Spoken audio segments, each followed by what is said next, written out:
Hey there.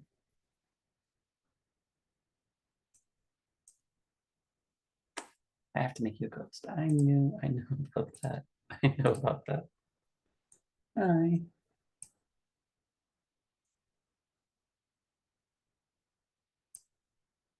I should work. Can you unmute? Oh yeah. Yeah, I can, yeah. And I see folks are already trying to join. Just a reminder that they're not project team members. Yeah, I know. They're like so rude. I mean, not rude. They're prepared, but just Remember, we're it's scary. recording too. It's scary. Like the fact that they're just there to misclick. Yeah. So let's just be careful not to admit all yet. Yeah, for sure. I think everything's set up. I will say the recording started at like when the second I started the meeting, it was like I was recording started. But with that said, um, it's to the cloud. That's fine. Let's just figure out where it goes before we log off tonight so we don't lose it by Okay. chance.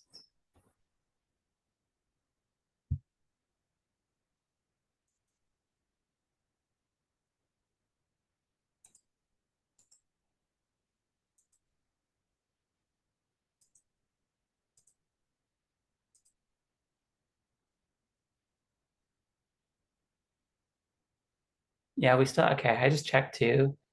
It says we have 45 gigs of cloud storage for recordings. Yeah, we did this last time, so like we recorded it last time and it Okay, was an cool. issue, so it should be fine. Gotcha. Yeah, for like I know for CRA it was like maybe I shouldn't talk about other projects while it's recording actually.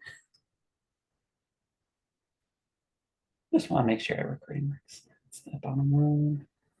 I have my script printed out. I have so It much. made me just want to note that it made me register to join. Okay. So all of the project team members might have, Maybe that's a quick text to everyone. yeah. Um, here's Kelly. Yep. Let's make Kelly a co-host. I think only you have that power. Yeah. Mhm.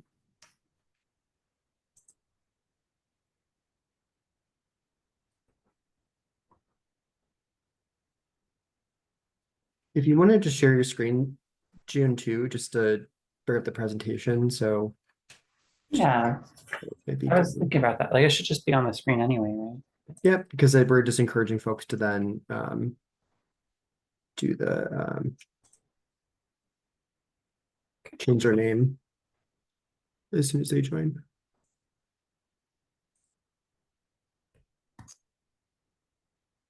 Hey Kelly, just a reminder to we are recording already and we're just monitoring the waiting room to add project team members. So don't admit all.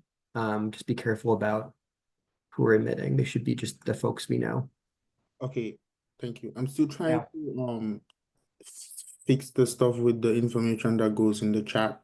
So I Yeah. don't I won't be admitting for like 2 minutes. Just Yep, go ahead, take your time. It's okay if it's okay if it's not perfect. Just yeah, Okay. Yeah, don't and stress about we that. can handle admission till 6, so just it's okay till then if you don't worry about it. Yep.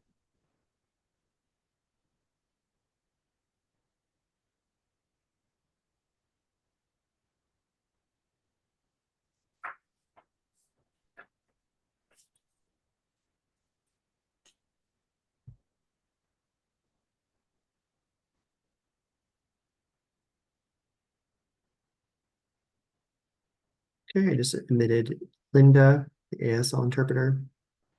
Cool. You can go ahead and make Linda a co-host. Hi, Linda. Hi there. Um,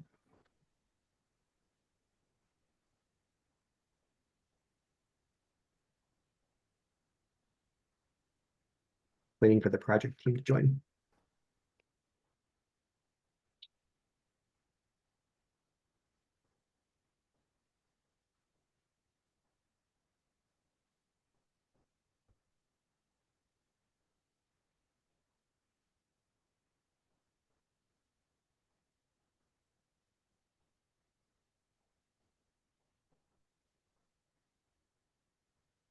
Okay, I just submitted Bob.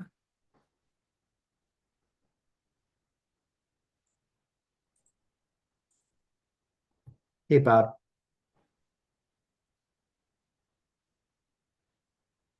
June should be making you a co-host any second. We should be good to unmute.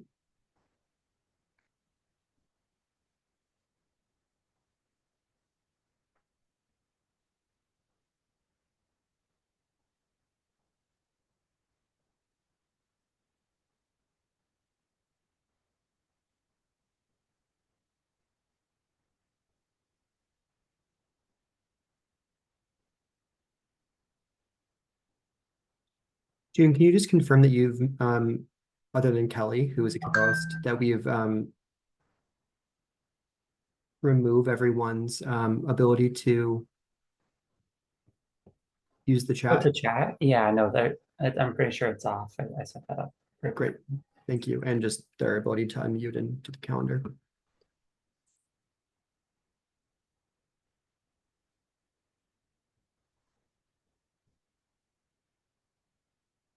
Okay, I'm admitting Angela, the other interpreter. Okay, Michael's asking for the Zoom link. Oh. Hmm.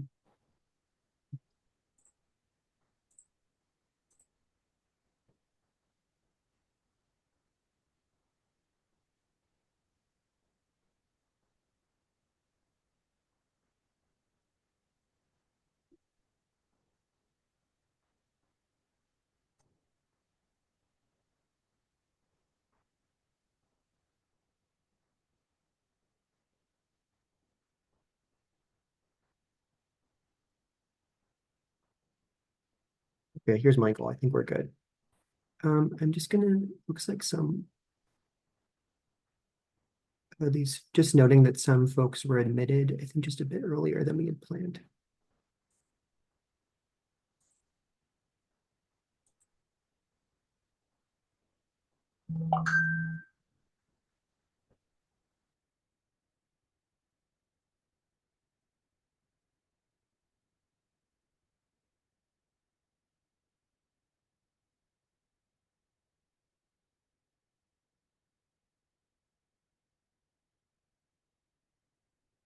just noting that we'll admit everyone at 6.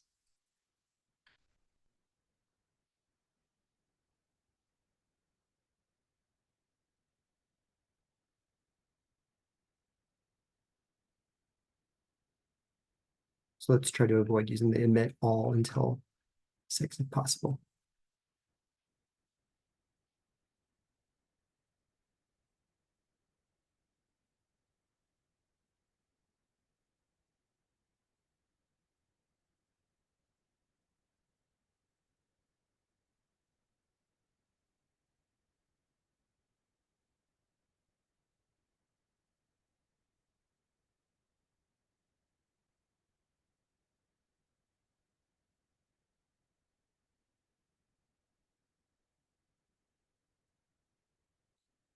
Great. Kelly, we just got an update in the chat.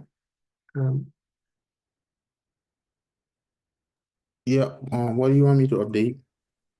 You have to see the update in the group chat. Yeah, I saw it. Yeah. Great, thank you.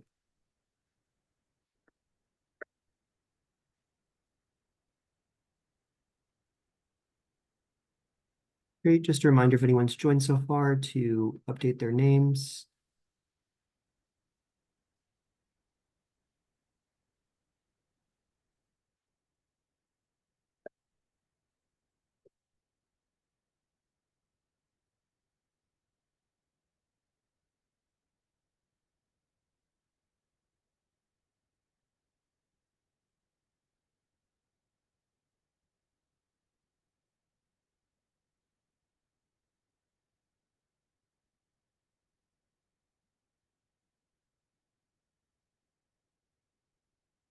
I'm admitting Sue.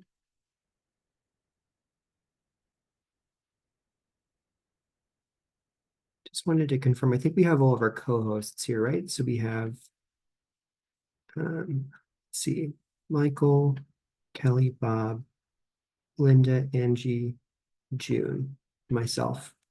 I think that's all the co-hosts.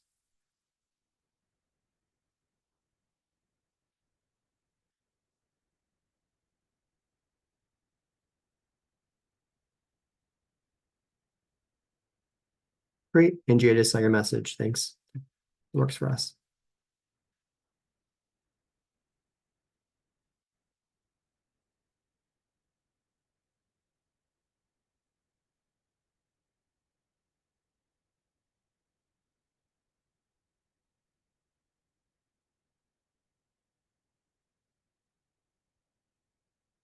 Yep, Anna and Sue are not co-hosts, just to confirm. We're just including them in the to admit them before the meeting starts.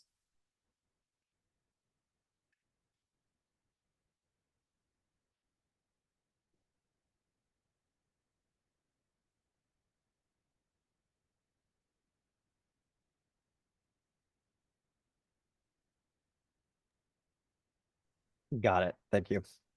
Yep. We have about 2 more minutes. And we'll admit everyone.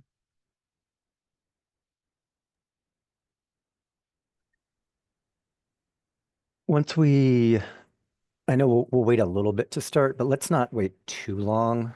Maybe like 2, 3 minutes after 6, but I don't want to get into like the 5, 10 minute wait. That's fine. Do you want me to just maybe, so I'm currently repeating the opening 5 times. Should I maybe do 3 instead, or is 5 okay? Yeah, let's do 3 then. Okay, sounds Great. good. Thanks. Yep.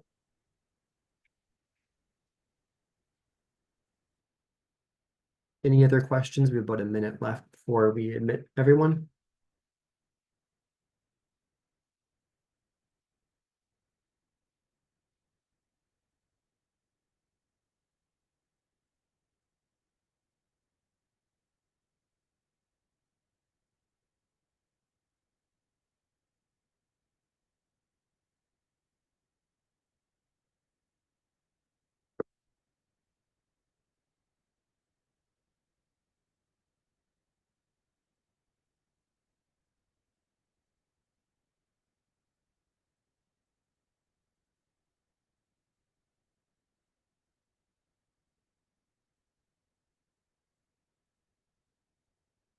Okay, it's 6. I'm going to admit everyone if that's okay. Yep, sounds good. Great. Sorry.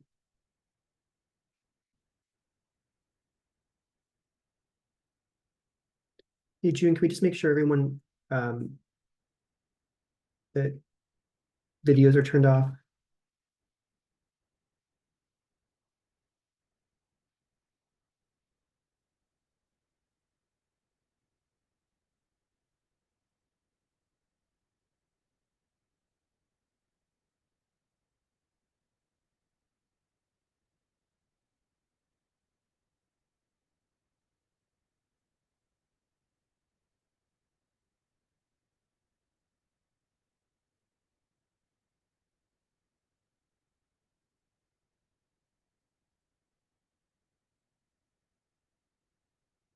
Good evening, everyone. We are just taking a few minutes to admit participants from the waiting room. You'll be starting in just a few minutes.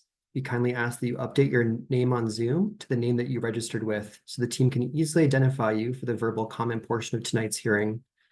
Everyone has been placed on mute. Please note that we will walk participants through a phone and Zoom overview after the hearing has opened. Please email june@carpstrategies.com for help with technical issues. American Sign Language interpreters will be available for the duration of this hearing.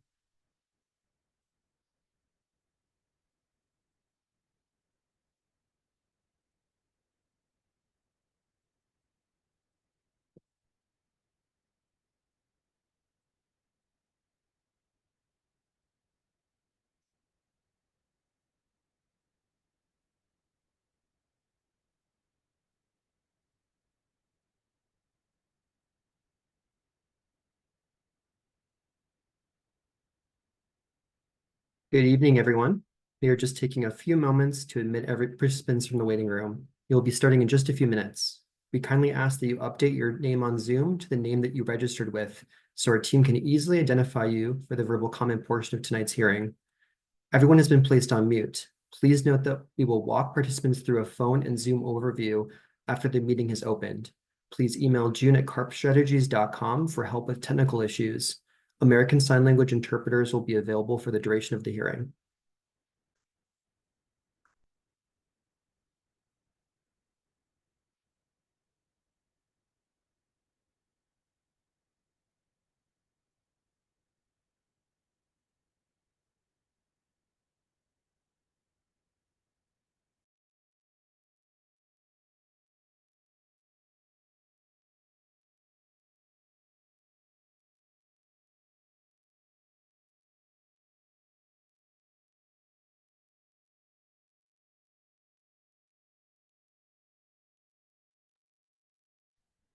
Good evening, everyone. We are just taking a few moments to admit participants from the waiting room. We will be starting in just a few minutes. We kindly ask that you update your name on Zoom to the name that you registered with, so our team can easily identify you for the verbal comment portion of tonight's hearing. Everyone has been placed on mute. Please note that we will walk participants through a phone and Zoom overview after the meeting has opened. Please email june@carpstrategies.com for help with technical issues. American Sign Language interpreters will be available for the duration of this hearing.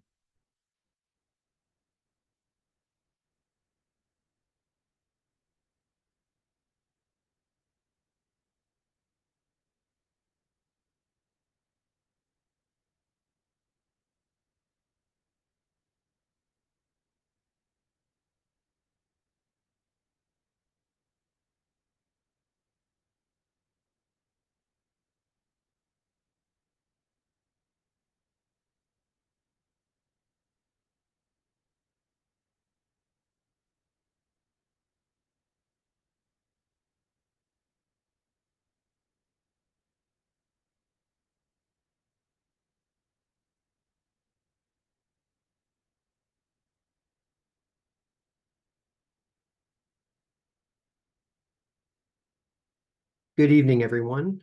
We are just taking a few moments to admit participants from the waiting room. We will be starting in just a few minutes. We kindly ask that you update your name on Zoom to the name that you registered with, so our team can easily identify you for the verbal comment portion of tonight's hearing.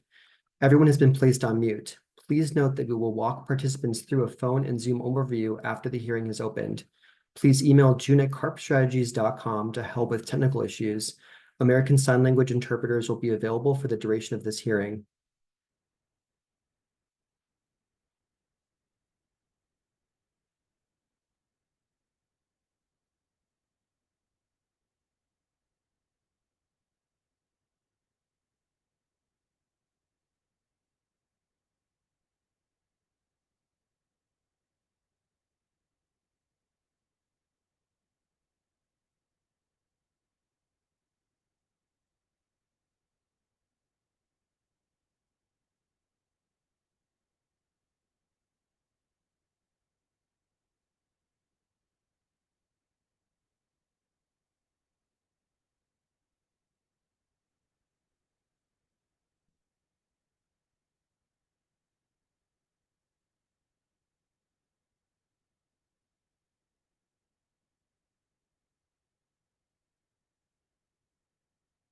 Good evening, everyone. We are just taking a few moments to admit participants from the waiting room. We will be starting shortly. We kindly ask that you update your name on Zoom to the name that you registered with, so our team can easily identify you for the verbal comment portion of tonight's hearing. Everyone has been placed on mute. Please note that we will walk participants through a phone and Zoom overview after the meeting has opened. Please email june@carpstrategies.com for help with technical issues. American Sign Language interpreters will be available for the duration of this hearing.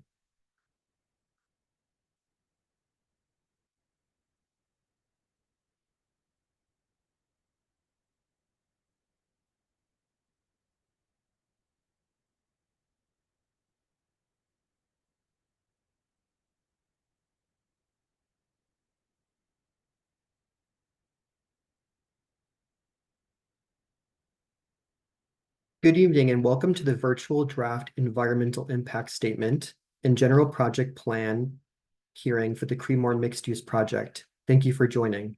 Welcome. My name is Kyle Beyer of CARP Strategies, a community engagement consultant hired by New York State Urban Development Corporation, doing business as Empire State Development, also referred to as ESD, to conduct this public hearing. Tonight, I am joined on screen by Bob Tuttle, Assistant Vice President of Real Estate Development and Planning at Empire State Development, and Michael Goldenberg, Senior Project Manager at VHB, Linda and Angie, American Sign Language interpreters from American Language Services. We are joined off screen by representatives from the project team who will be listening to the comments. Thank you all for joining us. Today's public hearing for the Creedmoor mixed-use project is being held in pursuant to the New York State Environmental Quality Review Act, or SEQRA, and the New York State Urban Development Corporation Act. The purpose of this hearing is to present to the public and give the public an opportunity to make comments on the draft environmental impact statement, or DEIS, and the general project plan, or GPP, for ESD's proposed project. My purpose is to run this hearing in a fair and impartial manner and to try to make sure everyone who wishes to comment on the DEIS and GPP has an adequate opportunity to do so during this hearing as time will permit. All members of the public can also comment via written submission, which will be explained shortly.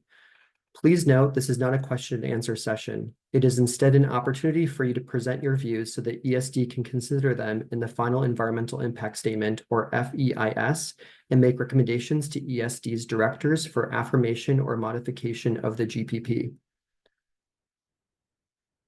In addition to this online hearing, these proceedings are being recorded for future viewing on the ESD website, and a stenographic transcript of this meeting is being made. By participating in this hearing, you are granting permission to have your name, voice, and likeness recorded.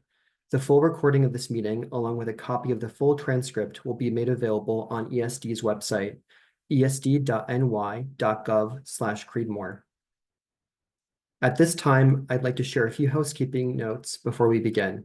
This slide contains instructions for optimizing your viewing experience for those joining tonight's hearing on a computer. Please follow the instructions for either a PC or MacBook. I will pause for about 20 seconds.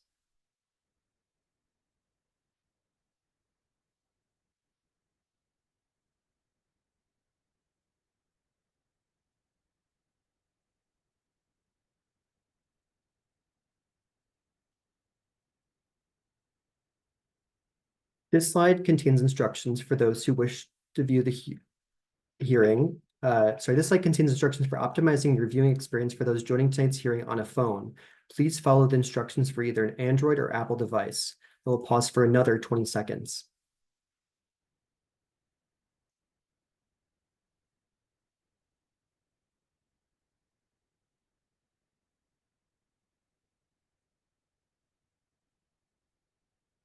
This slide contains instructions for those who wish to view the hearing with an American Sign Language interpretation. Please refer to the instructions based on whether you've joined tonight's hearing by a computer or phone. I will pause for another 20 seconds to allow participants to pin the ASL interpreter as needed.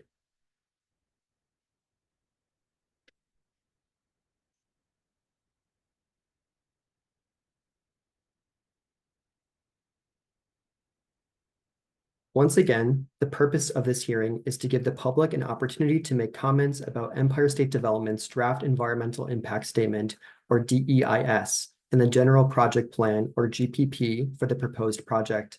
This is not a question and answer session. It is instead an opportunity for you to present your views so that ESD can consider them in preparing the final environmental impact statement, or FEIS, and in affirming or modifying the GPP. If you signed up to speak before tonight's hearing, during the registration process, we have your name and you will be called during the verbal comment portion of tonight's hearing. If you did not sign up to speak before the start of the hearing, but would like to speak, please identify yourself by using the raise hand function on Zoom. If you're joining by phone only, you may dial *6 to indicate your desire to provide verbal testimony during the verbal comment portion of tonight's hearing. Participants using the raised hand function or *6 will be added to the end of the speaker list in the order in which they raised their hand or pressed *6. Once you've spoken, we will lower your hand. Speakers will be identified by their name or by the last 3 digits of their phone number. The option to sign up to speak will end near the close of the hearing at 7:45 p.m. I will give you 20 seconds to read the instructions before I move on. We will review the instructions once more before the verbal comment portion of tonight's hearing, and they will be posted in the Zoom chat.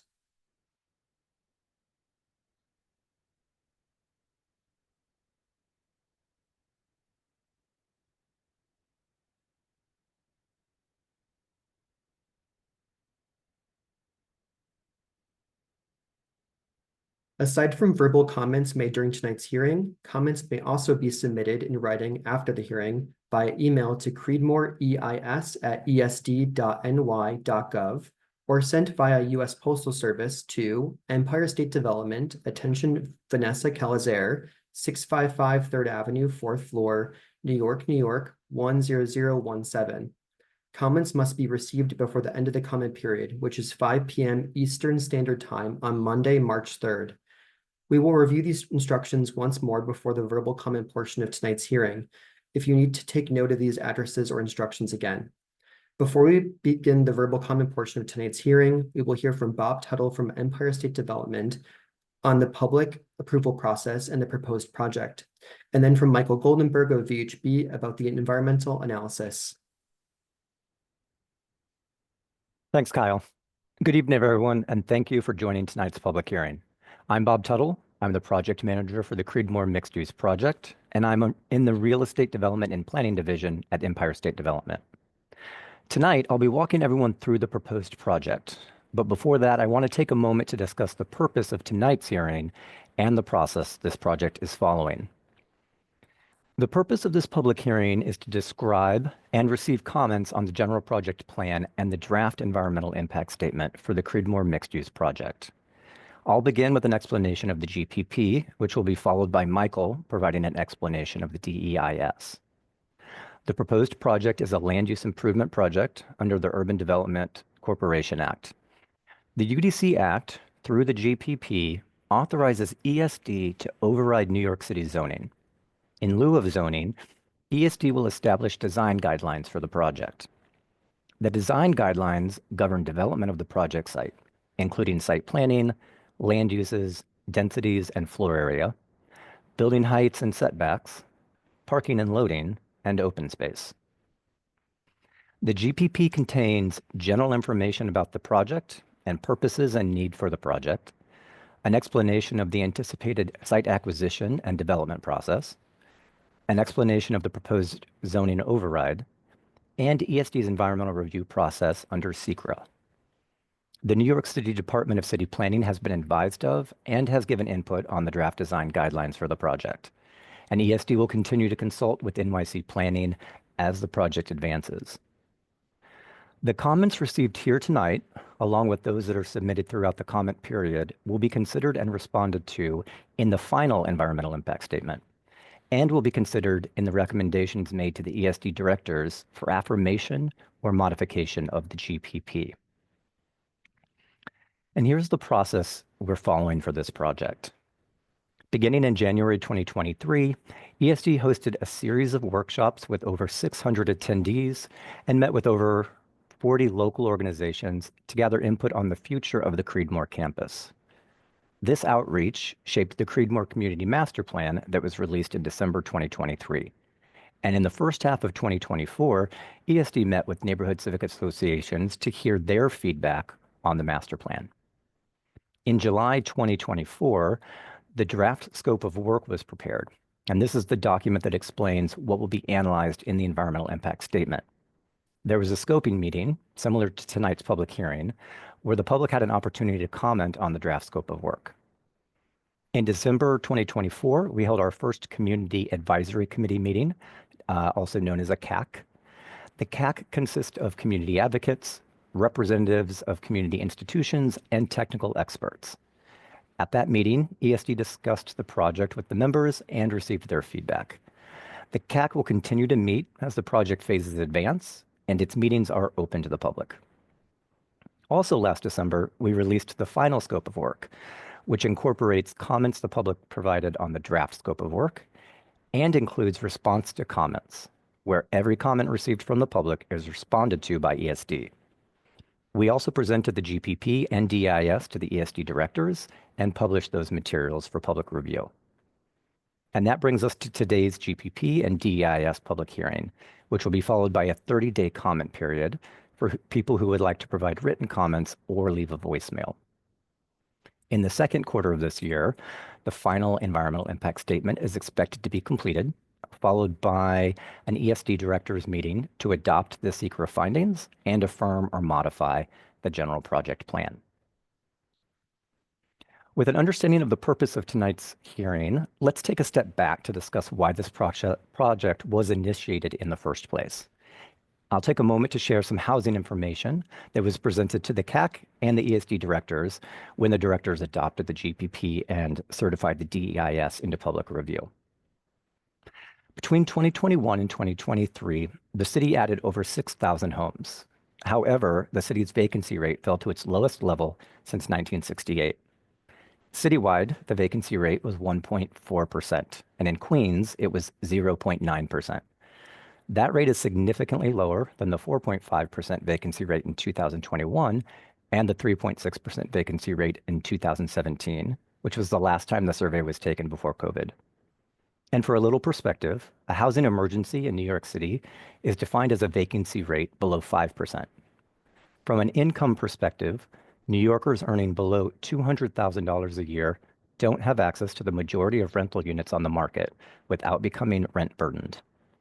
Looking more locally, over the last 10 years, 60 affordable housing units have been built within the council district in which Creedmoor is located, which places this district 49th of the 51 districts in production of affordable housing.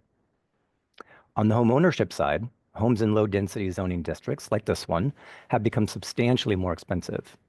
In these types of neighborhoods, the median sales price in 2023 was $700,000, which is a 79% increase from 2010. What this means for New Yorkers is that those who choose to stay in the city and rent are more often than not severely rent burdened, and those that want to become homeowners are often priced out of the market.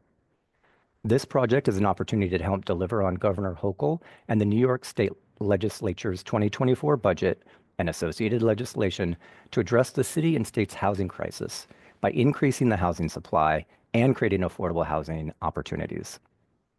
With that as some context, let's take a look at the proposed project. The project site is located in eastern Queens. It's largely bordered by Hillside Avenue to the south, Winchester Boulevard to the west, Union Turnpike to the north, and a mix of public and private properties, along with 240th Street to the east. Due to changes in how services are provided by the New York State Office of Mental Health and the New York State Office for People with Developmental Disabilities, these state agencies have consolidated their operations, and a portion of the campus has become underutilized.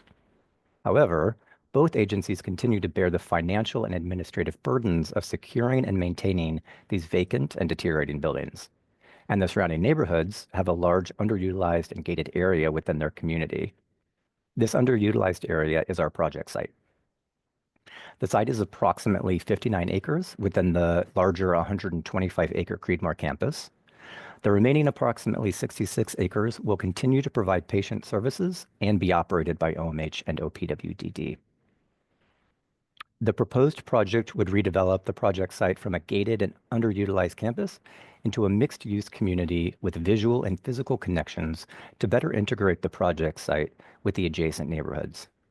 The project would include much-needed mixed-income housing, public and private open space, community amenities, and neighborhood retail. The project would also include infrastructure improvements, such as upgrades to the sewer, water, and roadway networks. Redevelopment of the project site would also address environmental and safety conditions caused by the site's previous uses and deteriorating building stock.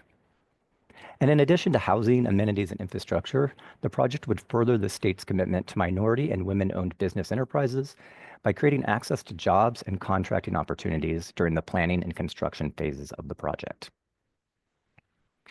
Redevelopment of the project site would provide a range of housing options, including affordable rental and affordable and market rate home ownership. Affordable housing would be a mix of studio to 3-bedroom units. Some of the affordable housing would include wraparound services to support the needs of seniors, individuals contending with mental illness, and our nation's veterans. Home ownership and rental units would be interspersed throughout the project site. The housing building types would include multifamily buildings, triplexes, and semi-detached homes. Also interspersed throughout the site, the project envisions space for community facilities, which include older adult centers, an early childhood education center, and community recreation center. Additionally, the project includes space for small-scale retail to help meet some of the retail needs in the area and create jobs. A public school is also envisioned as part of this project. It would be built as the need for additional school seat capacity and funding is identified by the city's Department of Education and School Construction Authority. The site would include an extensive amount of public and private open space. The most prominent public open space would be in the center of the site. Other open spaces, which would be spread throughout the site, would be a mix of passive spaces for relaxing and active spaces such as playgrounds and recreational courts. Private open spaces would include front and backyards for semi-detached homes and triplexes, and rooftop terraces for many of the multifamily buildings. The proposed project would include parking structures at the base of many of the multifamily homeownership and rental buildings. It would also include 2 parking garages and 2 surface parking lots. There would also be driveways for the semi-detached homes and street parking as part of the new roadway network. The majority of existing buildings on the project site are between 55 and 78 feet tall. The design of the proposed project places 2-story, or approximately 20-foot high, semi-detached homes on the eastern portion of the site, which is nearest the existing residences to the east.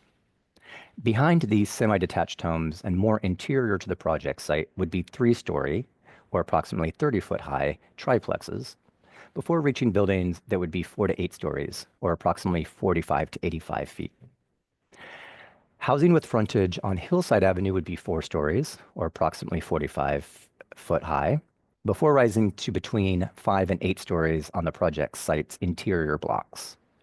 From Union Turnpike in the north, which is further from existing housing and nearest the 20-story or 273-foot tall Creedmoor Psychiatric Center, building heights would be between 4 and 8 stories, which again is approximately 45 to 85 feet.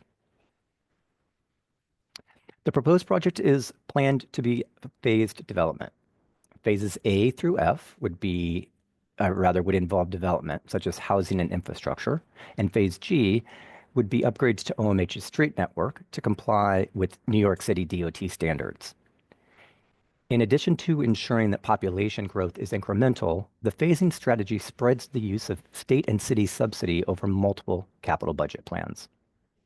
We anticipate that the first phase would be along Hillside Avenue and that it would consist of approximately 350 housing units and break ground in 2027. And here's a look at the proposed project by the numbers. Please note that these numbers are approximate. The residential housing units would include 1,526 home ownership units and 1,249 rental units. The rental units would be a mix of 393 units dedicated to affordable senior housing, 428 units of affordable supportive housing, and 428 units of affordable rental housing. 76,000 square feet would be for neighborhood retail, 194,600 square feet for community facility space, with 50,000 square feet for a recreation center, 16,500 square feet for older adult centers, 8,100 square feet for an early childhood education center, and 120,000 square foot public school. There would be 3,200 parking spaces distributed amongst garages, surface lots, driveways, and street parking, and 12 acres of open space, of which 5 acres would be publicly accessible. This concludes a portion of tonight's presentation detailing the proposed project. Again, thank you for your participation, and we look forward to your comments. I'll now turn it over to Michael Goldenberg with ESD's consultant team conducting the environmental analysis to explain more about the draft environmental impact statement. Michael? Thank you, Bob. Hello and good evening. My name is Michael Goldenberg with VHB, and we are supporting ESD's environmental review efforts. As Bob mentioned, I will be spending a few minutes summarizing the key aspects of the recently completed draft environmental impact statement, which was published on December 19th, 2024, and is available for review and comment. The proposed project is a Type 1 action per the New York State Environmental Quality Review Act, or SEQRA, with ESD as the lead agency. The draft environmental impact statement was prepared to assess potential environmental impacts of the proposed actions, present mitigation measures for identified significant adverse impacts, and explore alternatives that may avoid or reduce potential impacts. Development of the proposed project is anticipated to occur in several phases, with the first phase beginning in 2027 and the final phase completing in 2040. Therefore, the build year that was analyzed in the EIS is 2040. The proposed actions associated with this project include approval of a general project plan, acquisition and disposition of the project site, potential state or city funding and/or financing, future action to map roadways within the project site as city streets. Over the next few slides, I will review the technical analyses conducted and summarize their key findings.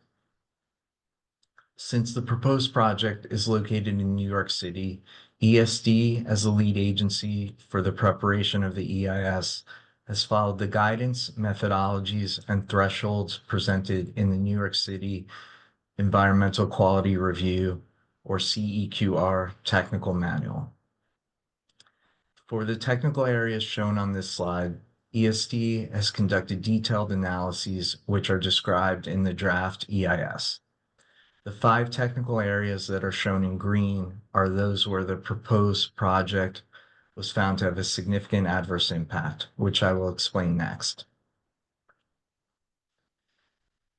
These detailed analyses led to the determination that once the proposed project is fully constructed and implemented, it could result in significant adverse impacts as well as temporary impacts in some areas. First, I will discuss significant adverse impacts, followed by a discussion of temporary impacts.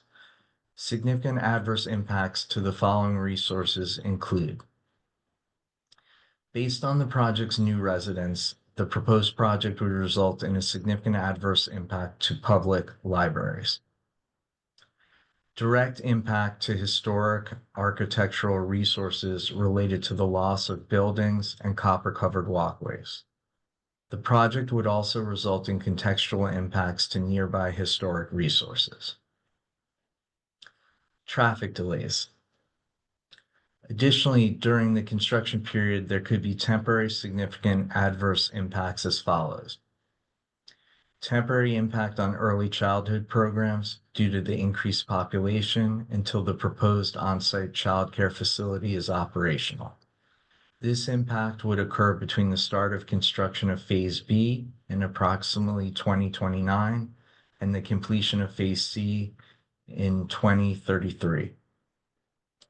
Temporary shortfall in open space during the construction of Phase B, which would last until all active open space resources on the project site are in operation at full project build-out. Traffic delays during the construction period, and construction noise at several receptor locations.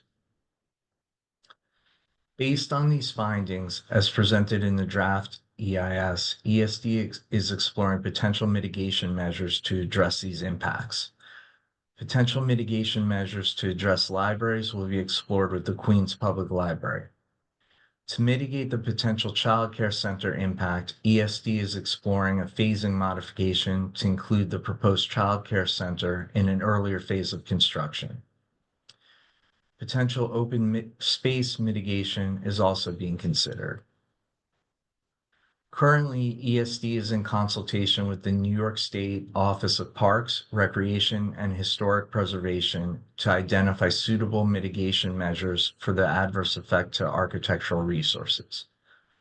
Partial mitigation measures may include reuse of historic buildings or elements of structures, a construction protection plan, or on-site interpretive displays or signage.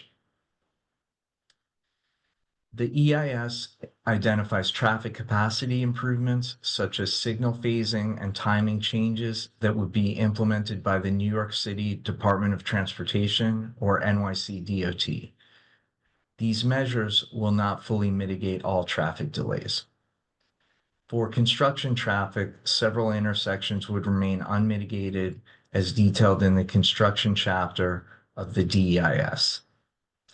To mitigate construction noise, possible mitigation measures could include noise barriers and prohibition of pile driving to the extent practicable. ESD evaluated 4 alternatives to the proposed project. These include the no action alternative, which is basically what the project site would be in the future if the proposed project did not occur. The no action alternative serves as a future baseline of comparison for analyses presented in the DEIS. While the no action alternative would not result in any significant adverse impacts, it would not meet the purpose and need of the proposed project. The lower density alternative considers a program that would result in fewer dwelling units than the proposed project while maintaining the proposed non-residential uses. The Union Access alternative considers an additional access point to the project site from Union Turnpike. Both alternatives are anticipated to result in similar impacts to that of the proposed project. Finally, the no unmitigated impacts alternative considers development that would eliminate the proposed project's unmitigated significant adverse impacts. Here is another look at the process and timeline that has been followed, which Bob discussed earlier. As mentioned earlier, tonight's GPP and DEIS public hearing will be followed by a 30-day comment period for people that would like to provide written comments or leave a voicemail.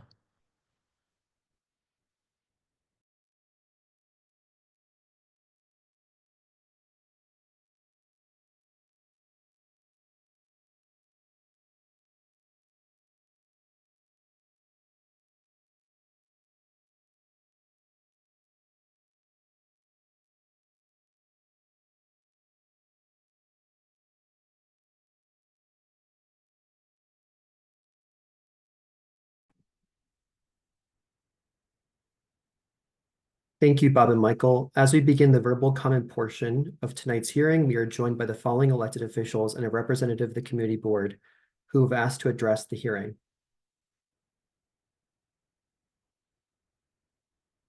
Senator Toby Stavitsky, Assemblymember Edward Bronstein, and Councilmember Linda Lee, Queens Community Board 13 Representative Corey Barrick.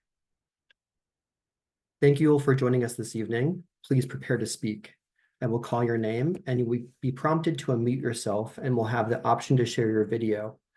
First, I would like to call up Senator Toby Stavitsky.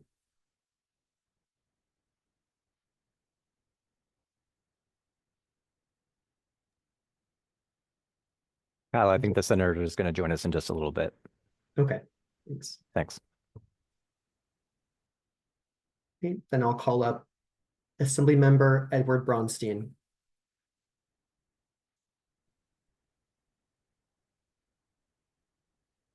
Assemblymember, please state your name and title for the record before you begin. Thank you, Kyle. My name is Ed Bronstein. I'm the State Assembly member representing District 26, which includes the Creedmoor campus.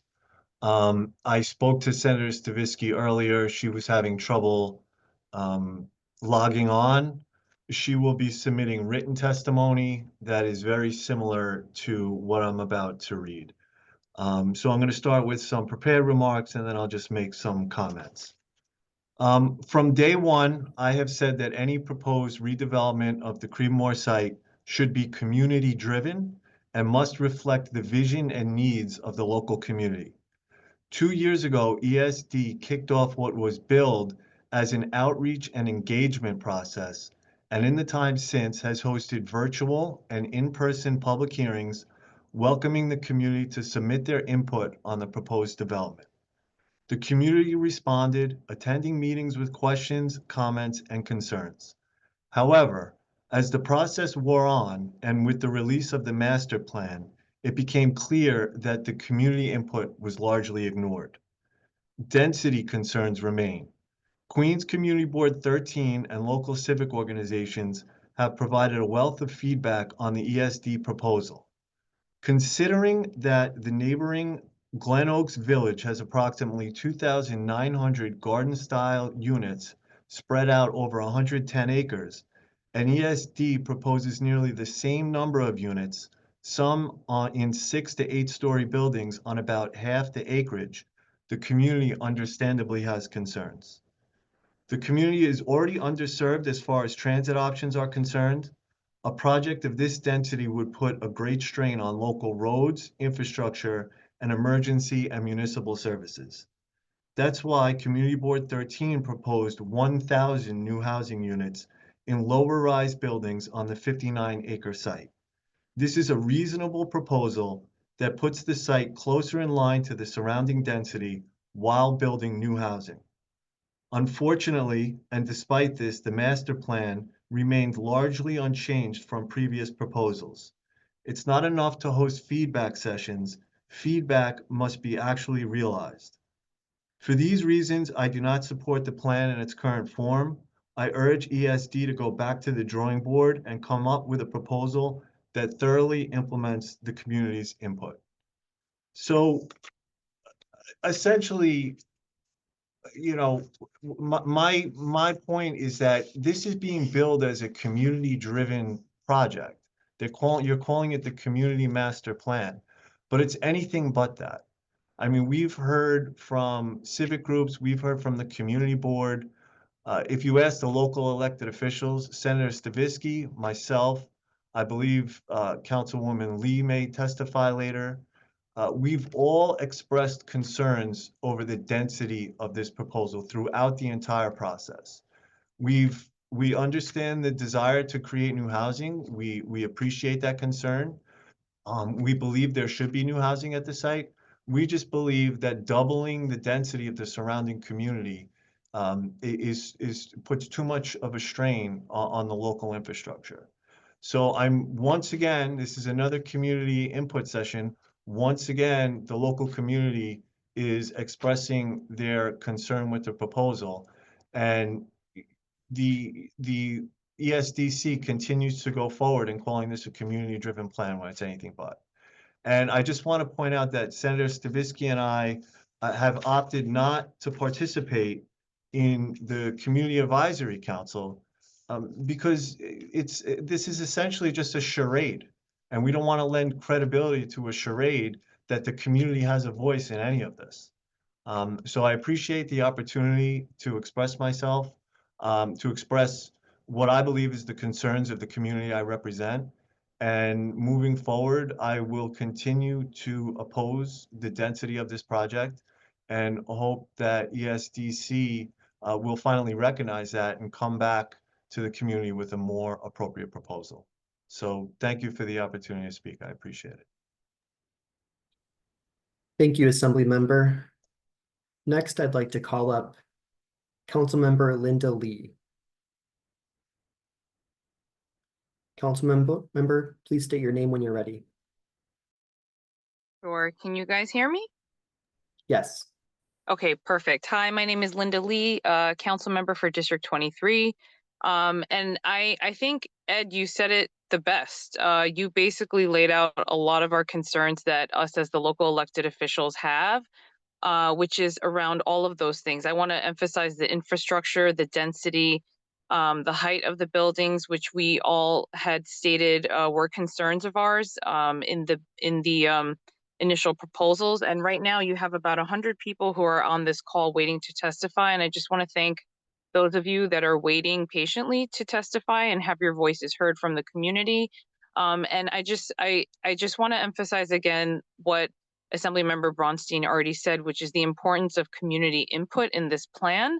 I really cannot emphasize enough how important this is to have the local residents. And if you look at the map, what's directly surrounding a lot of this project are, like you mentioned, private residents, private spaces where, and co-ops and condos where there already are a lot of residents that are living there.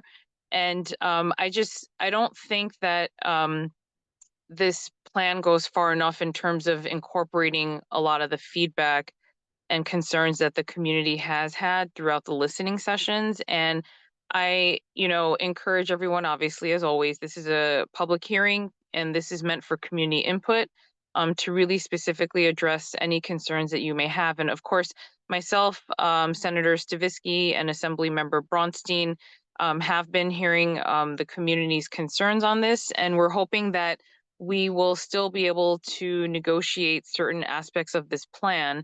And again, as my colleague had mentioned, we understand the need for housing, but this is a very severely, transit desert area where there are not a lot of options to get around. And so we really need to think through how all of that is going to impact, what is there currently. And so I just wanted to, again, associate my comments because I think Assemblymember Bronstein had brought it up so eloquently. And, I look forward to hearing, the testimonies from tonight and just, continuing the conversation. Thank you. Thank you, council member. Next, I'd like to call up Queens Community Board 13 representative Corey Barrick. Corey, when you're ready, please state your name. Okay. I guess you don't want me to start my video. That's fine. My name is Corey Birak. I chair the Community Board 13. Want me to start my video now? I chair the Community Board, Queens Community Board 13 Land Use Subcommittee on Creedmoor. And I am reading a statement that was approved overwhelmingly at the Community Board's meeting Monday evening. And I also want to thank the council member and the assembly member and Senator Stavisky for their continued support for the community on this. Queens Community Board 13 demands that Empire State Development immediately withdraw its general project plan for its Creedmoor mixed-use project and replace it with the Queens Community Board 13 community plan to build no more than 1,000 new units on the approximately 59-acre site. On July 18th, 2024, Queens Community Board 13 submitted comments on the draft scope of work for the draft environmental impact statement.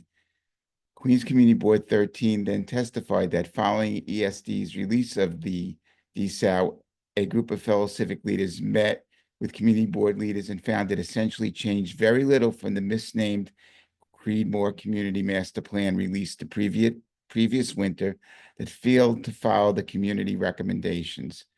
Queens Community Board 13 and the community then and to this day strongly and smartly recommend that no more than 1,000 units and with no supportive housing. 1,000 units would provide the proper amount of density for this site in our Eastern Queens community. Queens Community Board 13 also pointed out the failure to include our community plan as a study alternative as part of the CEQA process. And that means we still face a grossly out-of-scale project for this community. Queens Community Board 13 raised the ESD scheme to impose additional supportive housing as part of this so-called mixed-use project would exacerbate existing oversaturation of supportive housing in Queens Community Board 13. And there's already supportive housing on the Creedmoor campus as well. 5 months later, in a letter to the ESD board, Queens Community Board 13 urged withdrawal of the resolution that provided the authorization to adopt the proposed general project plan, and so on.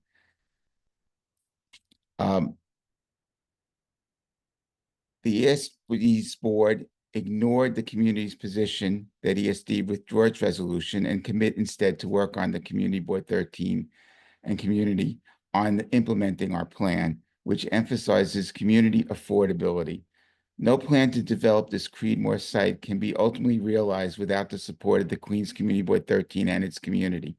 As a result, Queens Community Board 13 demands ESD to cease all activity with respect to its scheme and to collaborate with Queens Community Board 13 and the community to actualize and develop the Queens Community Board 13 community plan. Thank you.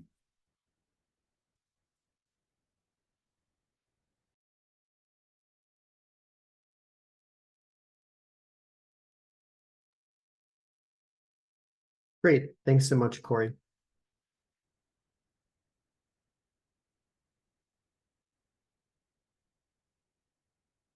Kyle, sorry, we are, I think, just trying to figure out how to, I think we might need to change rooms to allow for some folks to join.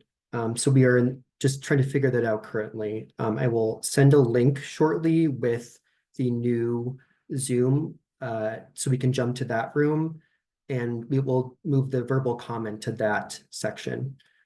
Just bear with us for a moment.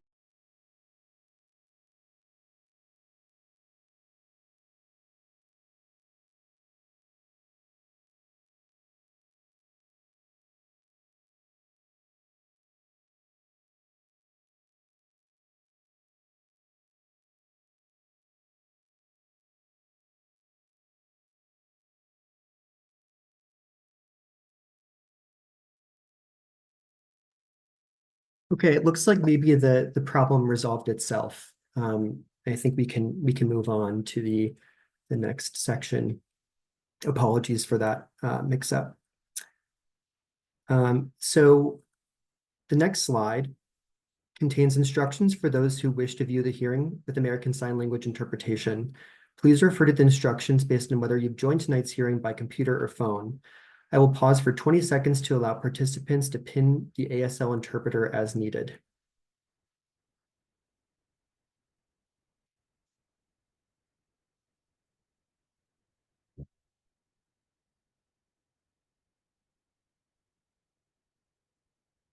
As I mentioned at the beginning of the meeting, if you signed up to speak during the registration process, your name has already been recorded. If you did not sign up to speak before the start of tonight's public hearing, but would like to speak, please identify yourself using the raised hand function on Zoom. Instructions for this are being shown on your screen right now and can be found in the Zoom chat. If you are joining by phone only, you may dial *6 to indicate your desire to provide testimony. Participants using the raise hand function or *6 will be added to the end of the speaker list. Once you've spoken, we will lower your hand. The option to sign up to speak will end near the close of the hearing at 7:45 p.m. As a courtesy, elected officials who join us during this time will be able to provide comment upon request. Each speaker will be allotted 3 minutes to assure that everyone gets a chance to provide their comments here tonight. Finally, I want to remind you that the purpose of this hearing is to afford you an opportunity to make comments about the DEIS or GPP. This is not a question and answer session. I'll begin by calling the names of those who have registered to speak, or the last 3 digits of your phone number if you are using a telephone dial-in option and not the Zoom app. Now, please listen carefully for instructions on the verbal comment process. When your name or the last 3 digits of your phone number are called, you will have the option to share your video when you speak. You will be prompted to unmute yourself, and we'll make sure you are ready before starting the time clock. We ask that speakers exercise civil conduct during their testimony. Speakers using inappropriate language will be muted and cautioned before being allowed to continue.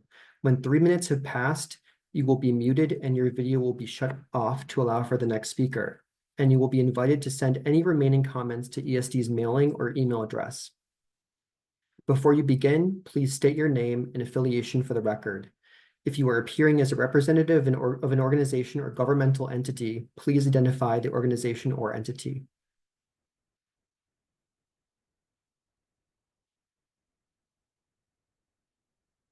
The first 5 speakers will be Paulette Zim, John Anthony Scott, Yolanda Ardizone, Zakaria Kazmi, and Ronald Long. Please prepare to speak. The first speaker is Paulette Zim. Please let me know when you are ready.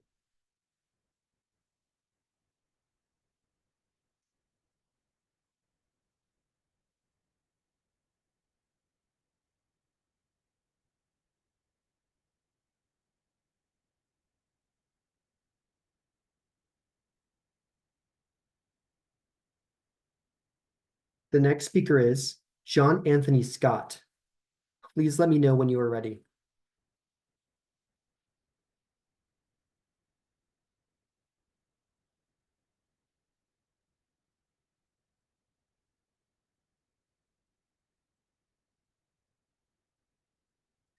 The next speaker is Yolanda Ardizone. Please let me know when you are ready. I'm ready. Thank you. Please state your name for the record. If applicable, state the name of your organization or governmental entity that you represent. Your 3 minutes starts now. Yes, I live in this neighborhood. My name is Yolanda Artizone, and I don't agree with the building of the housing in Creedmoor. Our neighborhood is already crowded as is, and we moved into the neighborhood because it was, nice. We had room and all that stuff. Now you're building more housing, more people are coming in. We're not going to have the beauty of the neighborhood anymore, because this is going to be like living in Manhattan with tall buildings, and I'm sure there's not going to be plenty of parking for the people that moved into these buildings. I will also write a letter, saying my opinion, but I don't agree with the project. So that's basically all I want to say. Thank you for your comment. Your time is now up, and we will be moving to the next speaker. The next speaker is Zakaria Kazmi. Please let me know when you are ready. Hello, I'm ready. Thank you. Please state your first and last name for the record. If applicable, state the name of the organization or governmental entity that you represent. Your 3 minutes starts now. Hello, my name is Zachariah Cosme. I'm a member of the Creedmoor Advisory Community Advisory Committee. And I want to speak in favor of the released GPP and environmental impact statement. I think they meet the needs of the city and the community as a whole, as far as creating new housing and addressing the ongoing housing crisis we're facing.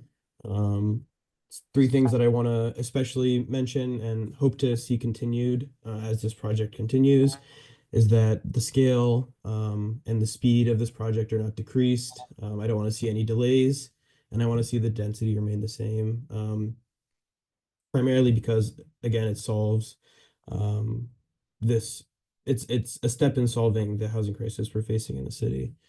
Something I did want to mention very specifically about the draft environmental impact statement in the alternative section, page 3 of the alternative section, where they talk about the lower density alternative. It's cutting the houses that are suggested by a significant margin, and it doesn't mitigate any of the adverse impacts that the original project and the planned project already have. So I see that this alternative really provides no benefit and really goes antithetical to the whole point of the project, which is addressing the housing crisis we are in right now. Yeah, that's it. Thank you. Thank you for your comment. We will be moving on to the next speaker. The next speaker is Ronald Long. Please let me know when you are ready.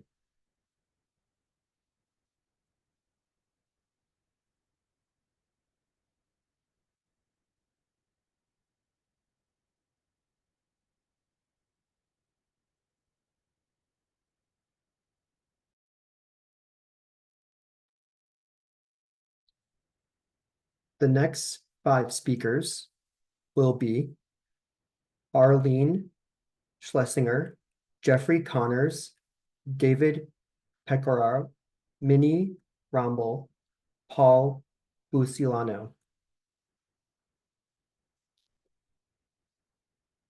The next speaker is Arlene Schlesinger. Please let me know when you are ready.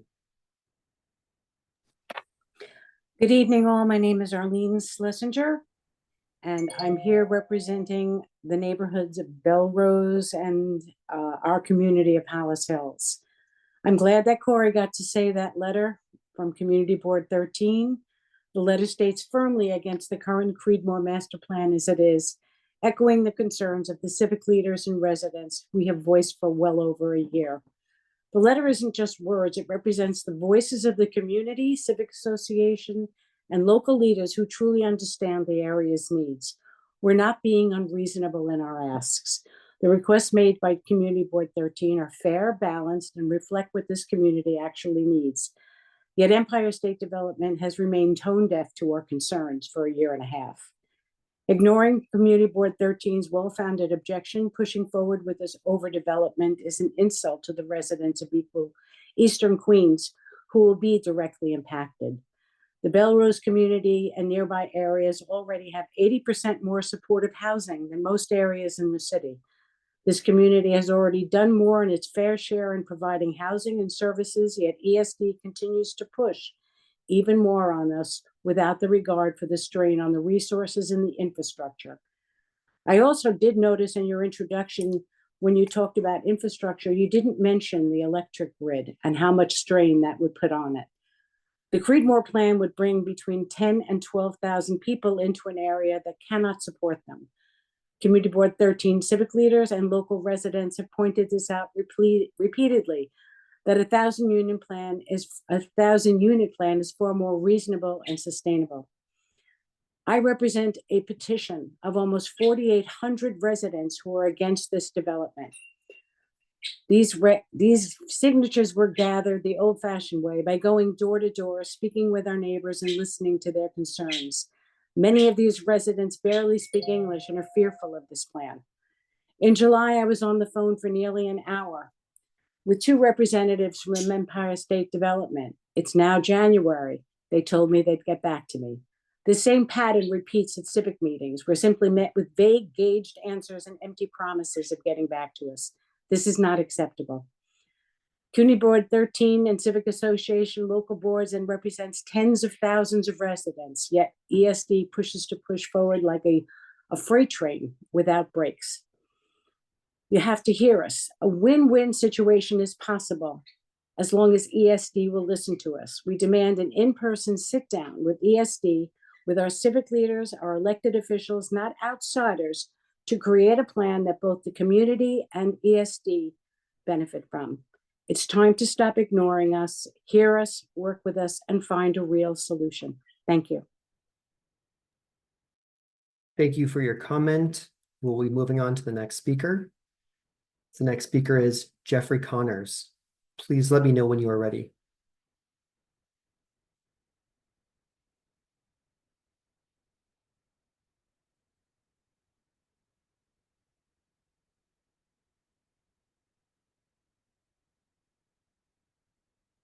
The next speaker is David Pecoraro.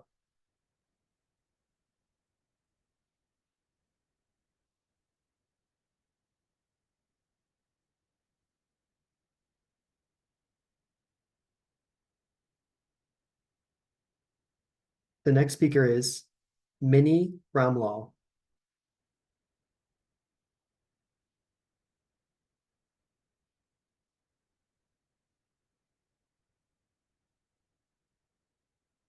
The next speaker is Paul Busilano.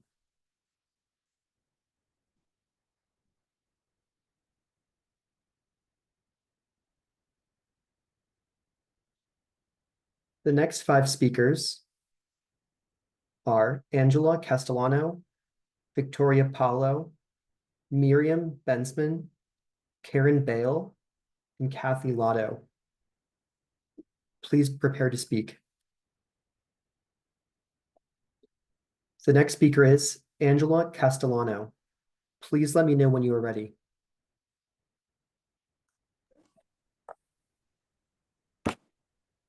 Oh, thank you. My Thank name's you. Angela Castellano, Lost Community Civic Association. I oppose the current plan and endorse the alternate plan put forward by the Queens Community Board 13. Thank you. Thank you for your comment. We'll be moving to the next speaker. The next speaker is Victoria Paulo. Please let me know when you are ready.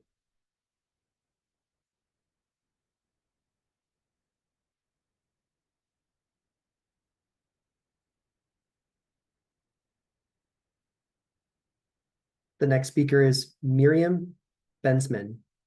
Please let me know when you are ready.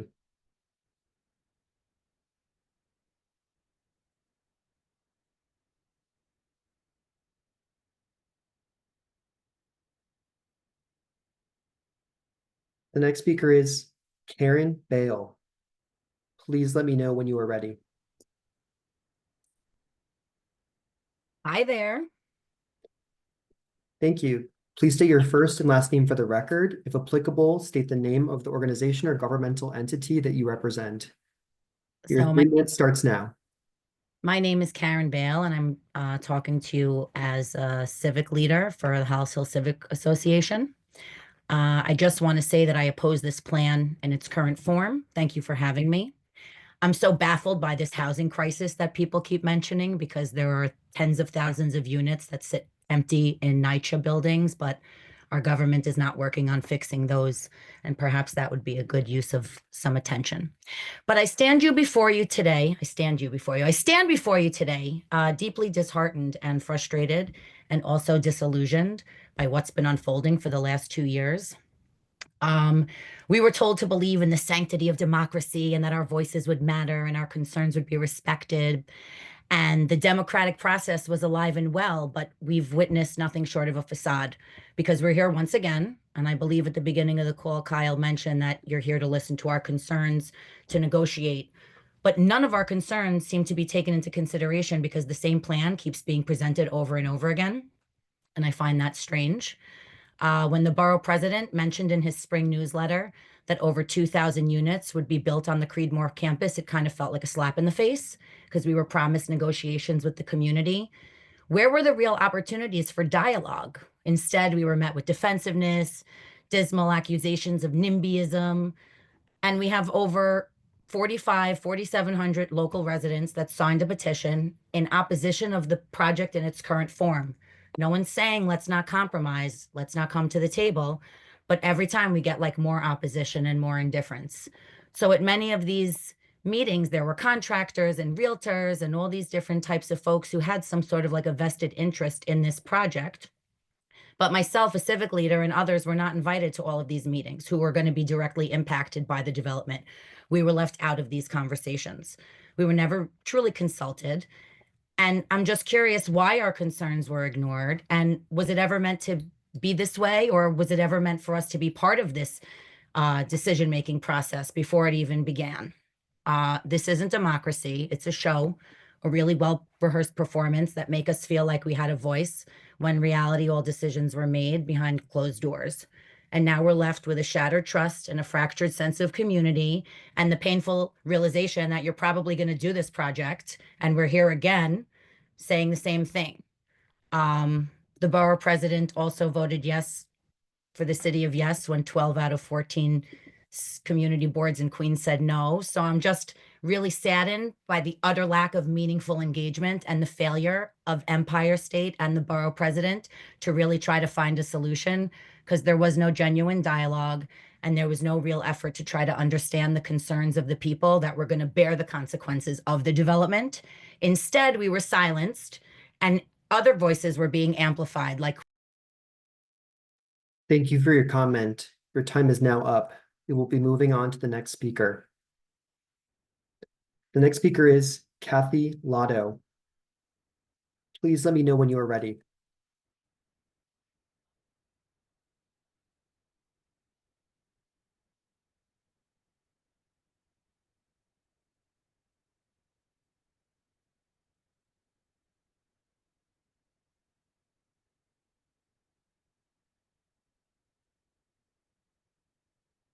I'll now circle back to the top of the list to invite any participants who registered to speak but didn't have a chance to do so earlier.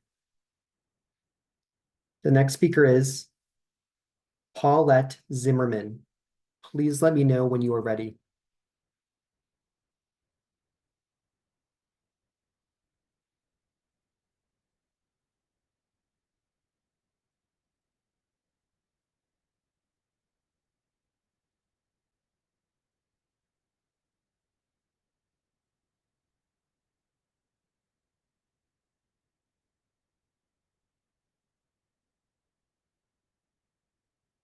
Just a reminder to please update your name in the Zoom chat if you haven't already.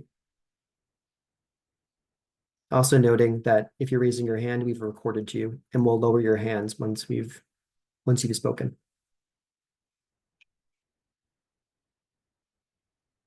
Once again, Paulette Zimmerman. Please let us know when you are ready.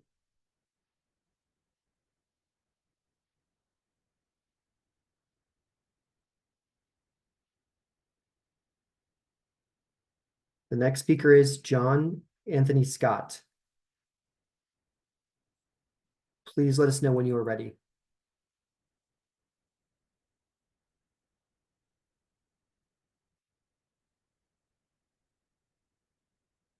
The next speaker is Ronald Long. Please let us know when you are ready.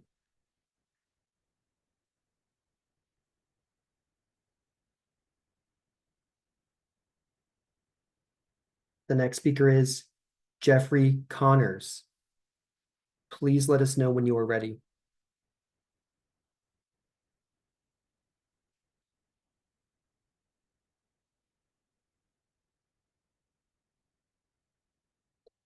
The next speaker is David Pacaro.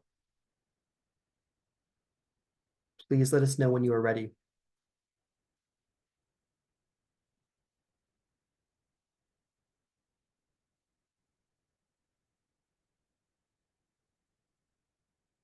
The next speaker is Minnie Ramlal. Please let us know when you are ready.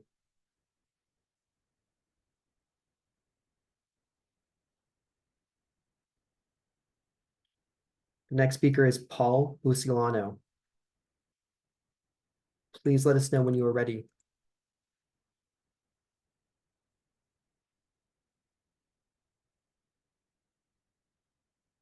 The next speaker is Victoria Paulo. Please let us know when you are ready.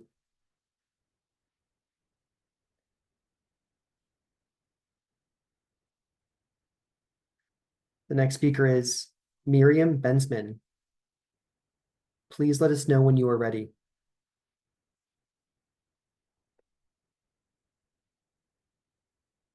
The next speaker is Kathy Lotto. Please let us know when you are ready.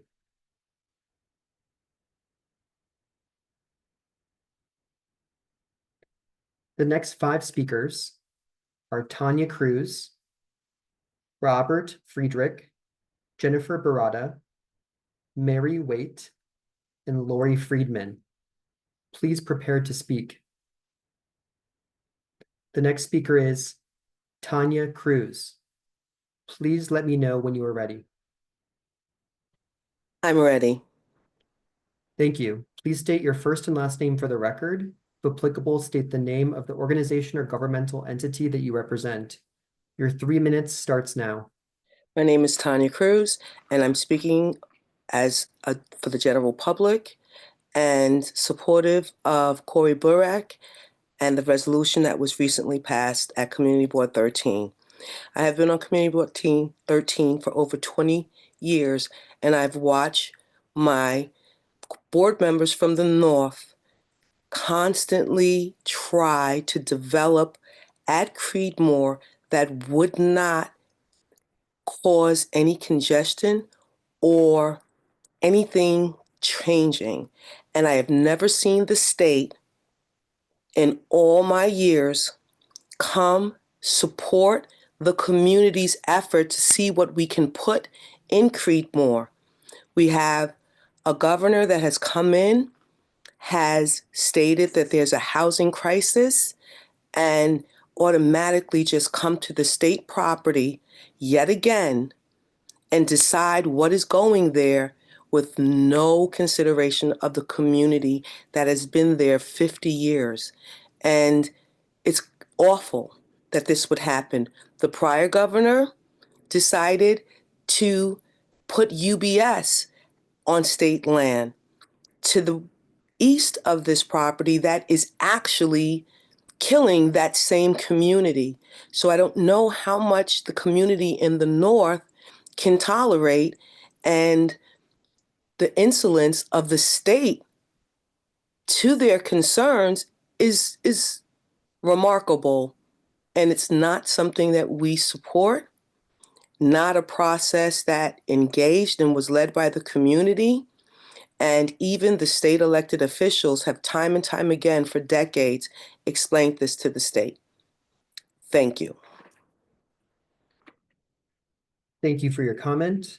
We will be moving on to the next speaker. The next speaker is Robert Friedrich. Robert, please let me know when you are ready.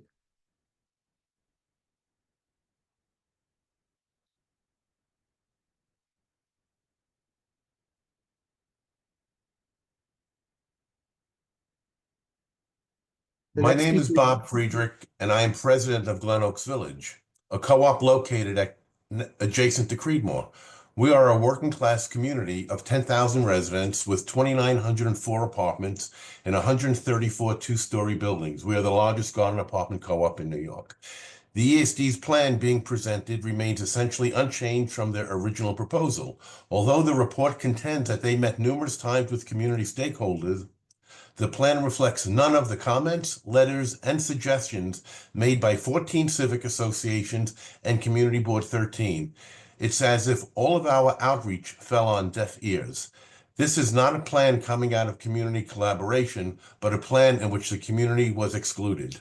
Community Board 13 with civic leaders strongly recommended no more than 1,000 residential units, consistent with the surrounding community. Glen Oaks Village has 2,900 units on 125 acres. The ESD plan has about the same number of units on 59 acres. Yes, it's more than double the density of nearby Glen Oaks Village. More worrisome is the enormous amount of supportive housing in the plan, and this supportive housing has not been placed in the interior of the plan, but along the perimeter, Union Turnpike and Hillside Avenue, just feet away from residential homes. That is unacceptable. CB 13 is already oversaturated with supportive housing, and ESD must consider the impact of additional such housing on the neighboring community. Any supportive housing must be limited to the Creedmoor Psychiatric Center campus and its nonprofit mental health partners, and not in a new residential community. We ask ESD and their board to immediately pause the plan and work in earnest with Community Board 13, the local civic community leaders, to develop a plan that everyone can support. Thank you. Thank you for your comment. We will be moving on to the next speaker. The next speaker is Jennifer Barada. Please let us know when you are ready.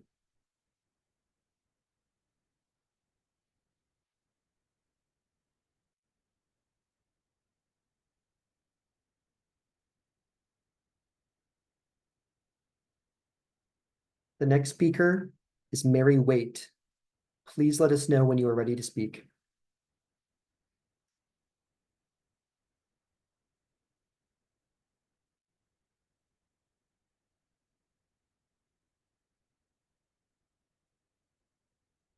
The next speaker is Lori Friedman.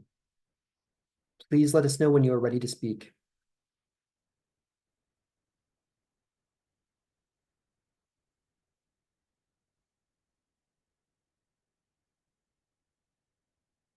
The next 5 speakers are Vincent Interante, Michael O'Keefe, Joyce Marino, Evelyn Grace Mastero, and Philip Walitzia.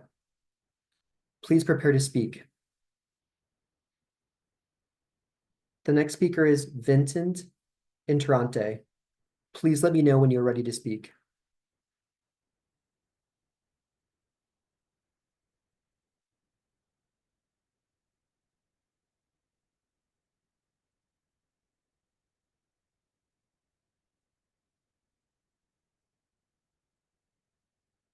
The next speaker is Michael O'Keefe. Please let me know when you are ready to speak.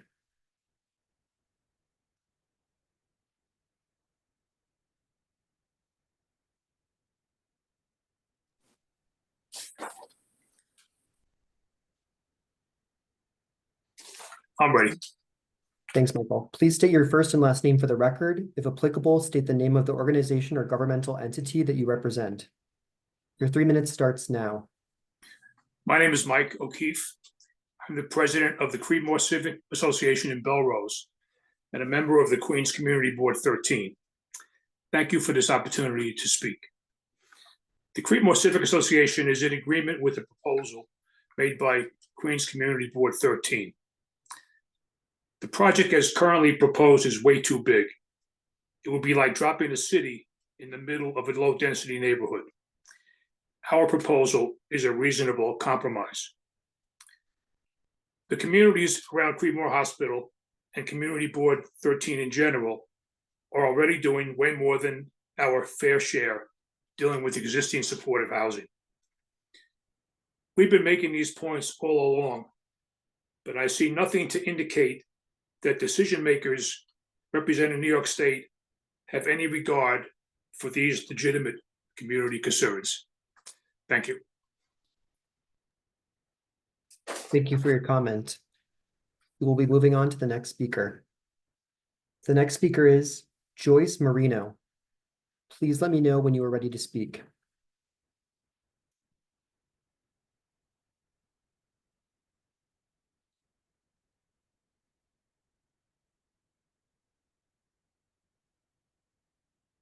The next speaker is Evelyn Grace Mistero. Please let me know when you are ready to speak.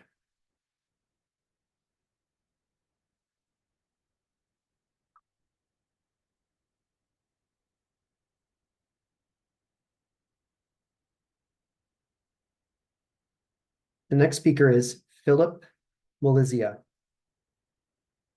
Please let me know when you are ready to speak.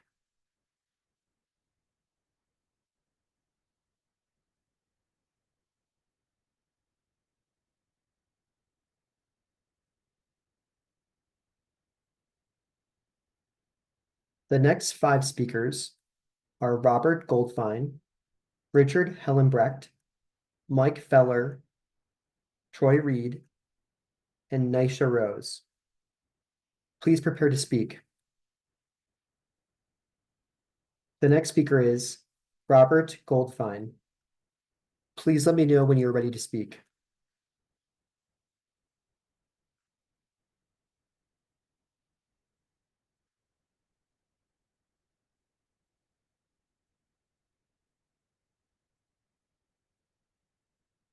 The next speaker is Richard Hellenbrecht. Please let me know when you are ready to speak. Good evening. My name is Richard Hellenbrecht. I am an officer of the Belrose Commonwealth Civic Association, which begins less than a half a mile east of the Creedmoor campus on Hillside Avenue. I participated with numerous civic leaders covering the entire area of Queens Community Board 13 to review this proposed Empire State Development project at Creedmoor. This group of civic leaders are from the same local communities which have hosted Creedmoor Psychiatric Center and all of its successor residential and outpatient programs over all the years. Based on this review, we determined that the ESD plan is excessive in size and scope, and it would be disruptive to our neighbors over many years of construction, bringing traffic and dust and pollution. Furthermore, the building heights of up to 8 stories far exceed any residential construction within sight of the campus. In comparison, ESD's proposal to place 2,775 units in the 59-acre site is significantly more dense than Glen Oaks Village, with its 2,904 units on over 125 acres. Creedmoor's density equates to approximately 47 units per acre, while Glen Oaks is only 23 units per acre. That's twice the density. And compare it to the surrounding community of R2 and R2A, which is only about 11 units per acre, or 4 times the size. Our local community offered an alternative plan for the site, which would include 1,000 units, which could be built in only a few years and in one continuous scope and be fully compatible with the nearby community. Our community group proposed this alternative plan to Queens Community Board 13, which formally adopted the smaller, faster plan and forwarded to the Empire State Development with the draft scope of work. I fully endorse and support the work of local community leaders and the submissions of testimony by Community Board 13. I join in calling upon Empire State Development to withdraw their excessive plan and commit to working with the Queens Community Board 13 and local community leaders on an acceptable and reasonable project that will not forever scar the Queens Village, Belrose, and Glen Oaks area with overdevelopment. Thank you. Thank you for your comment. We will be moving on to the next speaker. The next speaker is Mike Feller. Please let us know when you are ready to speak.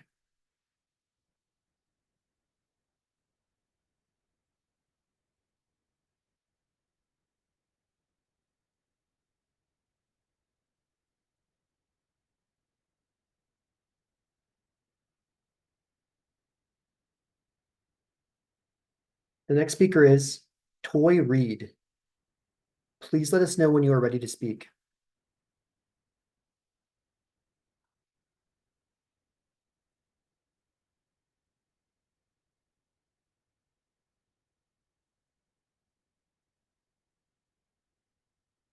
The next speaker is Naisha Rose. Please let us know when you are ready to speak.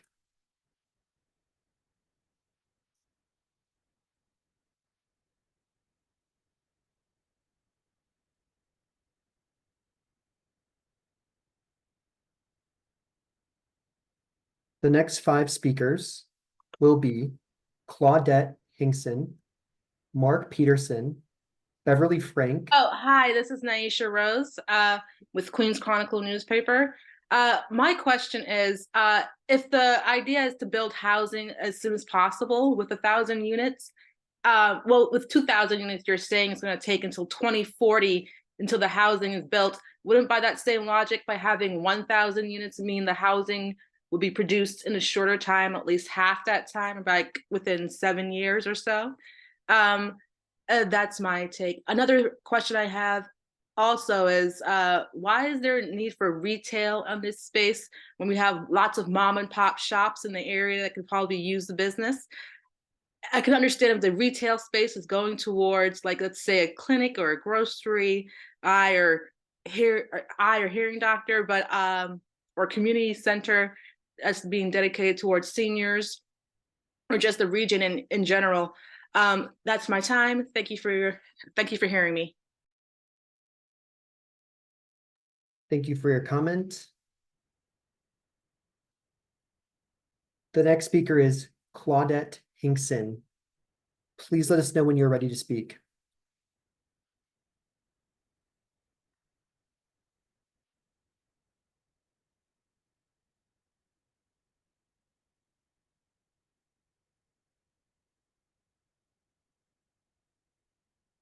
The next speaker is Mark Peterson. Please let us know when you are ready to speak.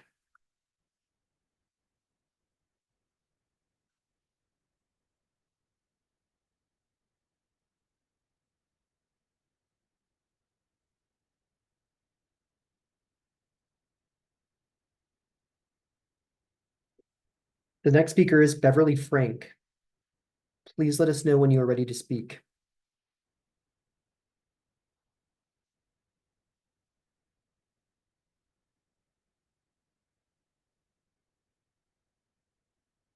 The next speaker is Tom Abe.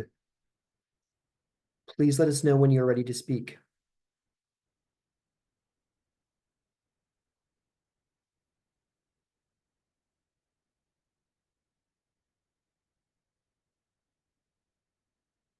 The next speaker is Irma O'Neill. Please let us know when you're ready to speak.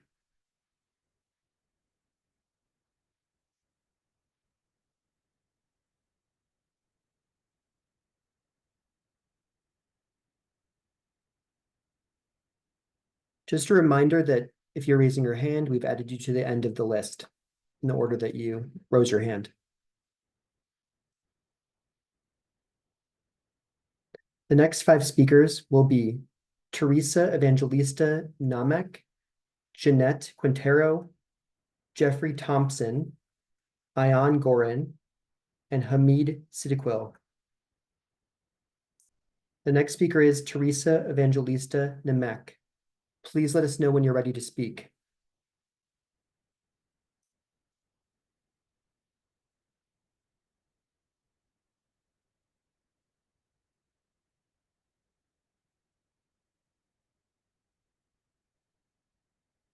The next speaker is Jeanette Quintero.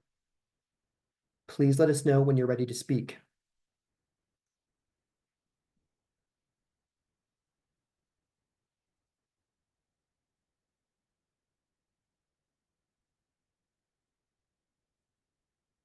The next speaker is Jeffrey Thompson. Please let me know when you're ready to speak. Jeffrey Thompson, ready to speak. Great. Your 3 minutes starts now. Jeffrey Thompson, pastor of the Amity Baptist Church, where I've had the pleasure of serving for the past 16 years. Also a member of Queen's Power, a leader with Queen's Power. And we have over 40 institutions all over Queens County. We are here to support ESDC's proposal to develop 2,775 affordable units of housing at Creedmoor. As you're no doubt aware, New York City and especially Queens County is in a housing crisis. The crisis is real. We face it every day. When we talk to our members, when we talk to their children and their grandchildren, when we talk to our congregations and our institutions, many of whom live in Queens Village, Belrose, and some of the surrounding communities, the number one issue facing them is affordable housing.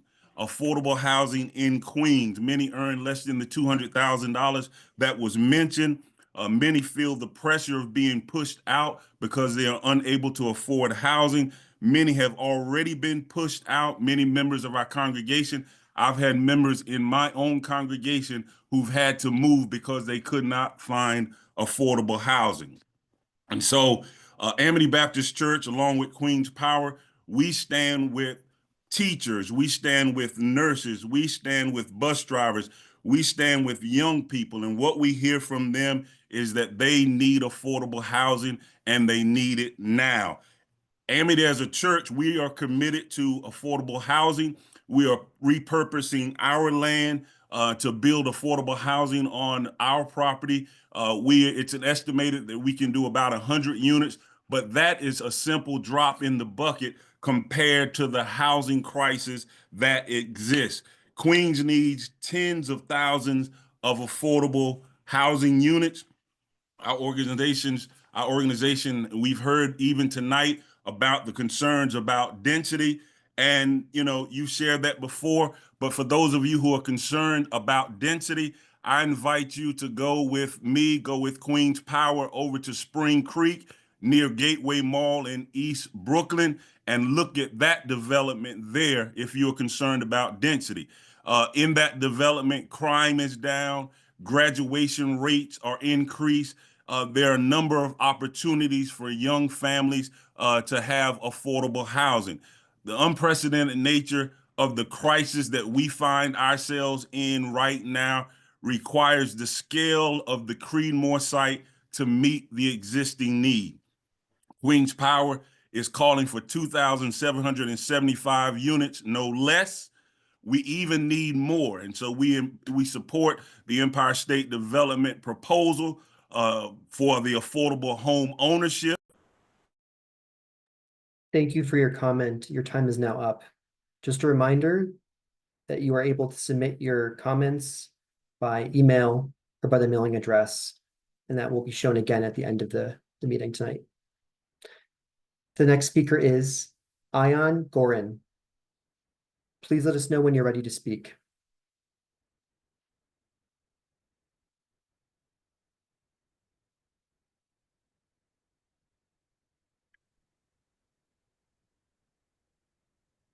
The next speaker is Ayan, are you there?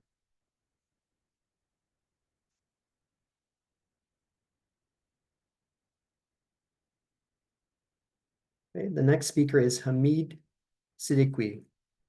Please let us know when you're ready to speak.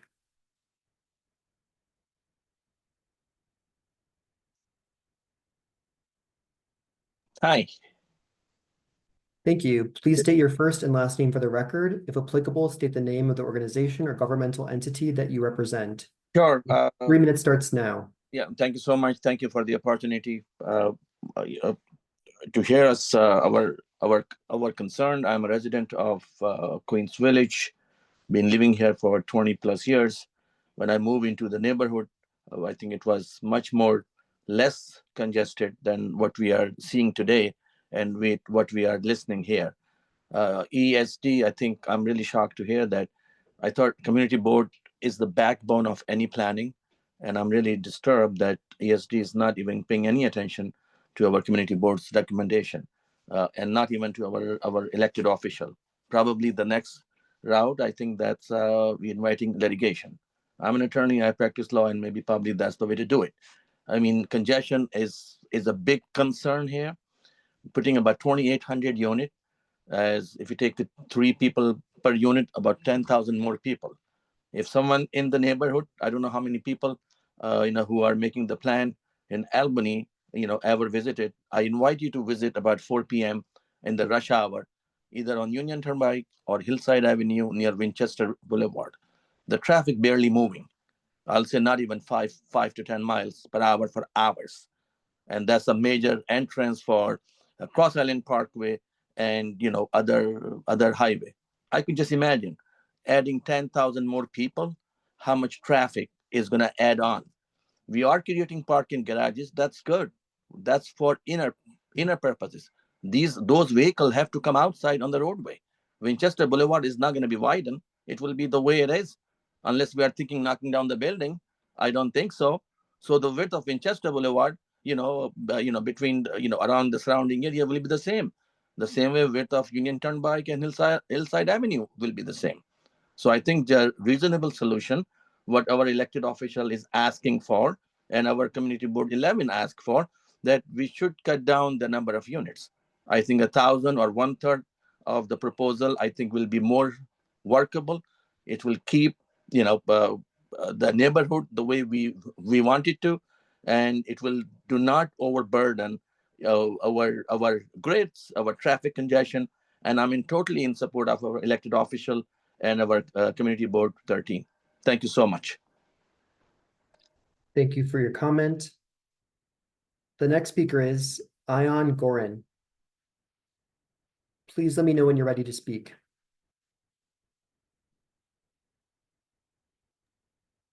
Good evening, everyone.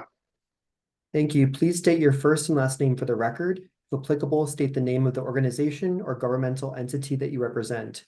My Your 3 name minutes is starts now. Ayan Goran. I'm from the general public.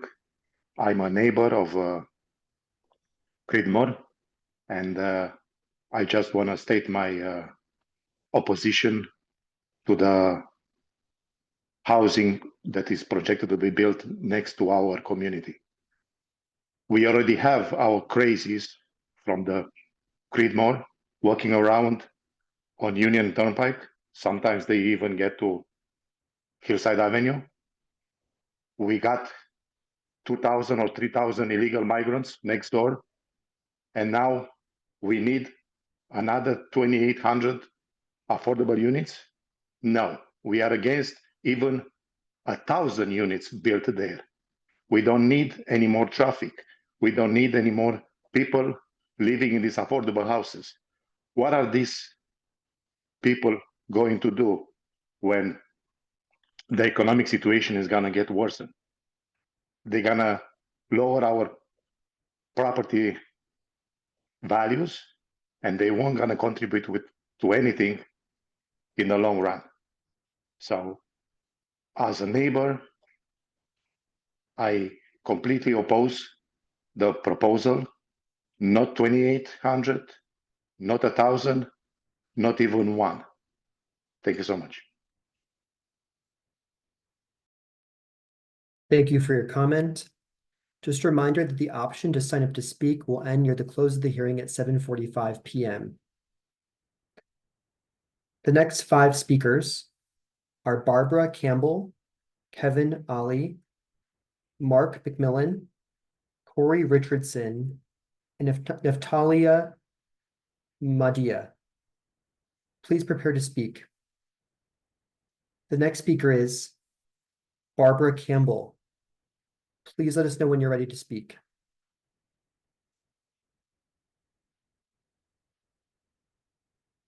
Good evening. My name is Dr. Barbara Campbell, a member of Queen's Power, an organization comprised of 40+ member organization. At the outset of this report, it was noted that New York City is in a housing emergency. That said, in reading the Smart Growth Impact Statement attached to this presentation, I noticed that there's a statement that indicated affordable rental apartments would include approximately 393 senior housing, approximately 428 supportive housing units, and approximately 428 units without senior or supportive stipulations. Whereas the next section read, approximately 1,526 units would be available for home ownership, including mix of single family semi-attached homes, triplexes, and units of multifamily buildings. Now, the language that we are proposing for this section is 100% affordable. 1,526 units would be available for home ownership, including the mixed single-family, semi-detached homes and the multifamily buildings. This is, ladies and gentlemen, consistent with the public commitment from Governor Hochul of summer 2023 with Queen's Power. So we expect the commitment to stay at 2,775 units of affordable housing, no less, based on New York City's housing affordability crisis and housing emergency. It is only getting worse. We are defending large-scale construction, no less. Lower density is not an option. Thank you very much. Thank you for your comment. The next speaker will be Kevin Ali. Please let us know when you're ready to speak.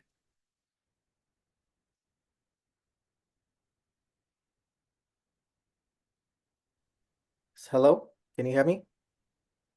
Yes, thank you. Please state your first and last name for the record. If applicable, state the name of the organization or governmental entity that you represent. Your 3 minutes starts now.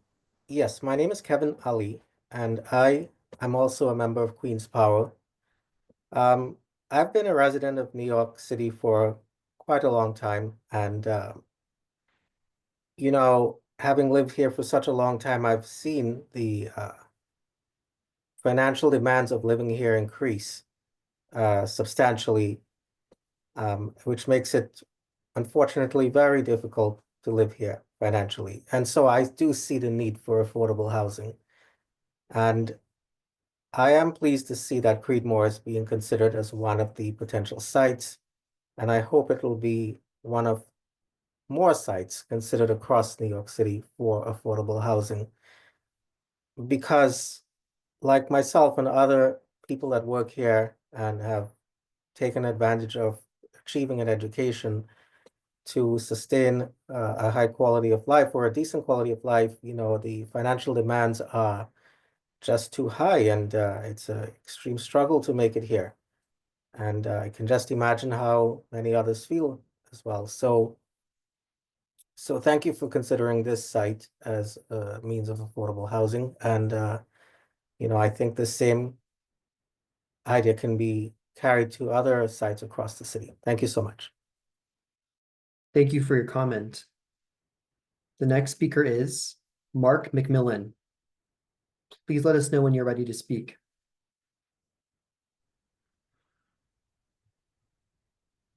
Okay, I'm ready. Can you hear me? Yes, thank you. Please state your first and last name for the record. If applicable, state the name of the organization or governmental entity that you represent. Your 3 minutes starts now. Good evening. My name is Mark McMillan. I am the district manager for Queens Community Board 13. The community that I serve encompasses the easternmost community, southeasternmost community of Queens. The community is very clear about what they want, and we've put together a very detailed plan along with other organizations to say that we only want 1,000 apartments. People live in Community Board 13 because they want a certain type of lifestyle, and they've left the density that the rest of the city already has. We expect the state representatives and ESD, which is an agency of the governor, to respect what people have here so they can continue on with their lifestyle. We've been very specific about what we want, very specific about what we don't want. And it's incredibly important that the people who work really hard to have these communities keep their communities in a way that they see fit. It's not easy to have your American dream and to move from a densely populated part of Brooklyn, the Bronx, or Manhattan, and come out here and live the lifestyle that you want. And it's not fair for ESD to not pay attention to what the community wants. Elected officials work for the people who vote for them. And we expect our elected officials to support the policies and the wishes of the people who actually live here. Our people work hard. Our people believe in their communities. Our people are very active in their civic associations. And it's very important that the state understands that they're not going to allow any other entity to stop them from having the kind of community that they want. Creedmoor is very important. It's a big space of land that's right in the middle of our community board. And we understand that there is, and we can argue about what the housing shortage is, but we do understand that there is a necessity to build more housing. But more importantly, we want ESD to understand that Community Board 13 and the civic associations around it, who have put a lot of energy, effort, and thought into what would be appropriate for their communities, get respected. So as I speak tonight, I hope ESD hears what we're talking about. They don't go forward with this 2,000 plus plan for residences, and they look to the 1,000 houses that we advocate for. Thank you. Thank you for your comment. We will be moving on to the next speaker. The next speaker is Corey Richardson. Please let us know when you're ready to speak. I'm ready. Thank you. Please state your first and last name for the record. If applicable, state the name of the organization or governmental entity that you represent. Your 3 minutes start now. Hello, everyone. My name is Corey Richardson. I'm a bus operator here in Queens. I'm born and raised in Queens. I went to Martin Van Buren High School, right up the block from Creedmoor. I'm just here to say that affordable housing is needed 100%. My coworkers and I make upwards of $100,000, and yet we struggle to find affordable housing. Our options are either rent someone's basement or try to buy a home in another state and travel 2 and 3 hours to get to and from work. So we're all affected by this. Affordable housing will help us all. So that's it. Thank you. Thank you for your comment. The next speaker is Neftali Madia. Please let us know when you're ready to speak.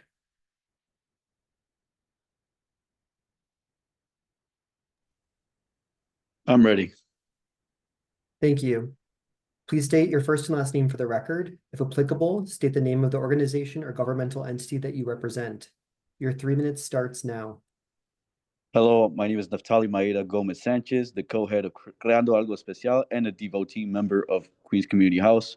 Being a person with an immigrant background along with an immigrant family, this has brought a handful of hardships with affordable housing in Corona, Queens, especially with financial demands that far away people's livelihood. We have been evicted due to landlord's negligence to fix minute issues of his building, and in result, we have suffered homelessness for months trying to find options for housing.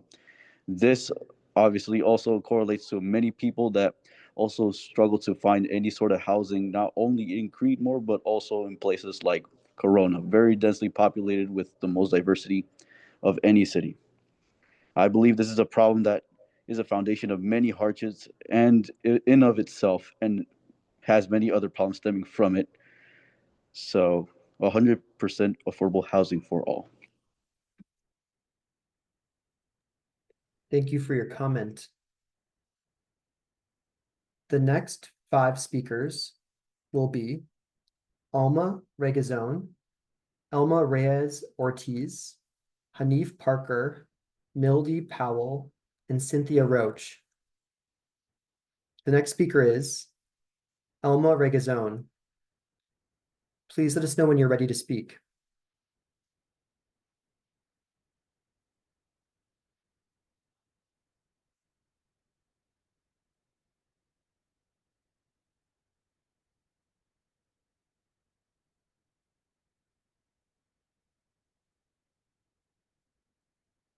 The next speaker is Elma Reyes Ortiz. Please let us know when you're ready to speak.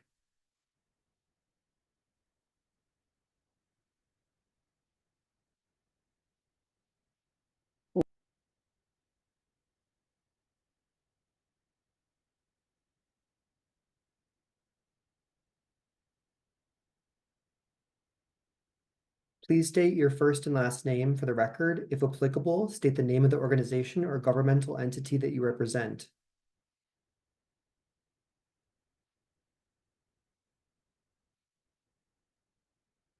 Elma, are you able to unmute? Oh, sorry. Now, can you hear me? Yes. Again, please state your first and last name for the record. If applicable, state the name of the organization or governmental entity that you represent. Your 3 minutes starts now. Thank you. Good evening. Thank you for having me. My name is Alma Reyes. I live in Queens since 1992. For me, to pay my rent, I have to work 3 jobs and share my apartment with a roommate. Now that I am close to retirement, I worry about securing an affordable place to stay. I don't want to move out or leave New York City, but the high cost of housing is unreachable. I know others people of my generation that are also navigating the uncertain waters of rent in New York. It is so scared to hear stories of people reducing their medication intake to save on medicine costs so they can secure their rent. I don't want to be homeless. I don't want others to lose their ability to pay rent. So please support Creedmoor 100% affordable. Thank you. Thank you for your comment. We will now be moving on to the next speaker. The next speaker is Hanif Parker. Hanif, please let us know when you're ready to speak.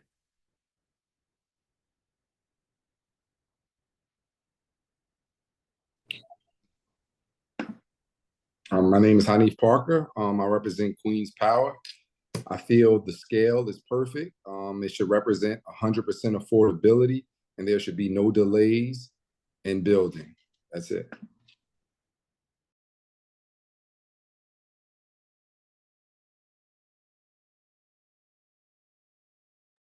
Thank you for your comment.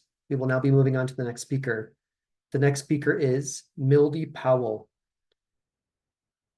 Please let us know when you're ready to speak.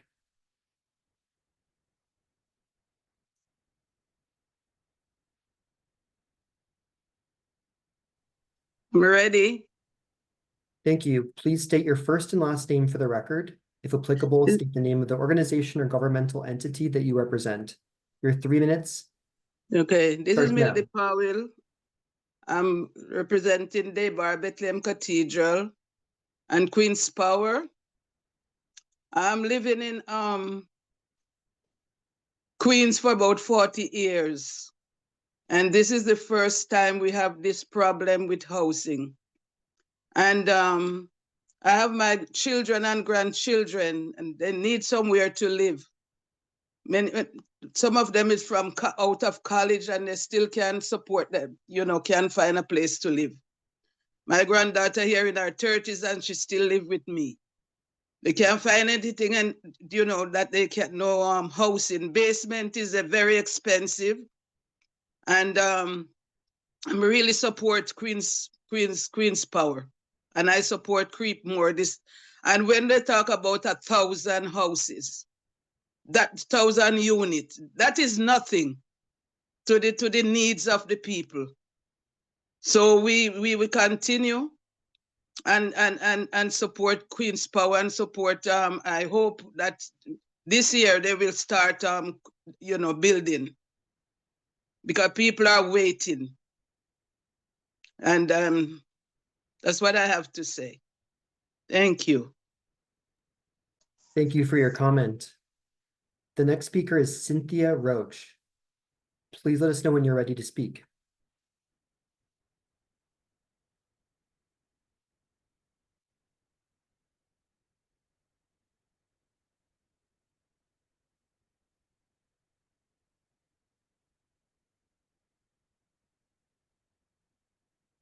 The next 5 speakers. Can you hear me? This is Cynthia Roach.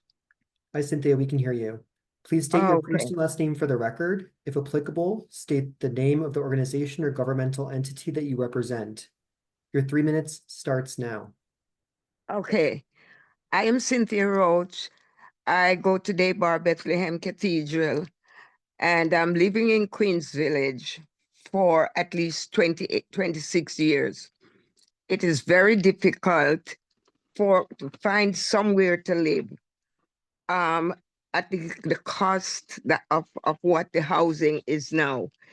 The need for public housing has not diminished, and therefore, we can't put such a low limit for 1,000 units. It is not really doing a whole lot for us right now if we only look for 100 units. We don't want to be anything less than 2,775, because like I say, the need for housing is increasing, not diminishing. And if we have a compassionate heart, we can imagine how other people who need somewhere to live must be feeling when their salary cannot afford them a suitable place to live. So I am in great support with the Queen's Power, and I'm in great support of the Creedmoor house building. Thank you. Thank you for your comment. The next 5 speakers will be Joe Branch, Kelvin Merce, Phil Orenstein, Suzanne Peretz, and Emily Perez. The next speaker is Joe Branch. Please let us know when you're ready. I'm ready. Thank you. Please state your first and last name for the record. If applicable, state the name of the organization or governmental entity that you represent. Your 3 minutes starts now. Yes, my name is Joe Branch. I'm a bus operator with New York City Transit for 26 years. I am also a member of Queen's Power, and I am a shop steward for ATU 1056 that represents over 2,000 men and women who serve Queens every day, including that area over there on Union Turnpike and Hillside Avenue. Okay, 30% of them cannot afford to live in Queens and have to live in Long Island, Jersey, Pennsylvania, Connecticut in order to find something affordable that they want to buy. Affordable housing is needed more now than ever.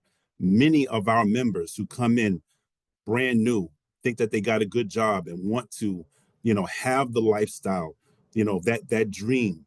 It's unachievable for them because the prices are so high.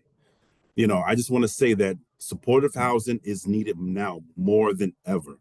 And the thing is that public land should be for public good. And it's not, our need for housing is more than just an inconvenience. And I understand traffic is inconvenient, but the need is dire. And the people who actually serve the people of Queens should be able to afford to live in it. Thank you. Thank you for your comment. The next speaker is Calvin Merce. Please let us know when you're ready to speak.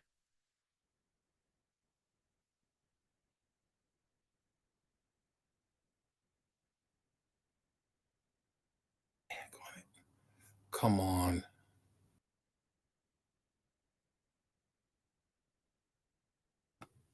Yes, can you hear me? Yes, Calvin. Okay, Please state your first and last name for the record. If Yes, applicable, state the name of organization and governmental entity that you represent. Your 3 minutes name- starts now. My name is Calvin Mercer. I am a member of First Presbyterian Church in Jamaica, and also I am a member of Queen's Power. I disagree with the plan that you have for Creedmoor because it needs to be 100% affordable. It will increase the quality of life. I am a social worker in Queens, and I served Queens for 30 years, and I can't live in the borough where I serve.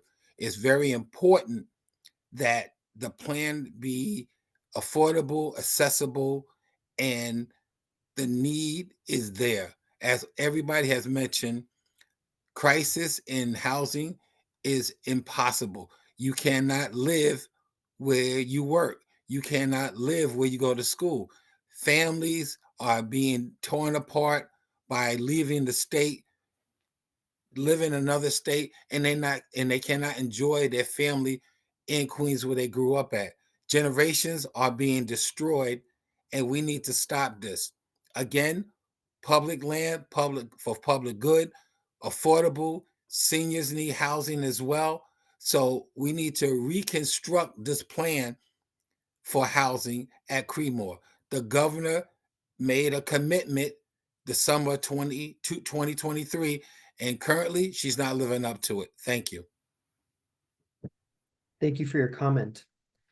The next speaker is Phil Orenstein. Please let us know when you're ready to speak.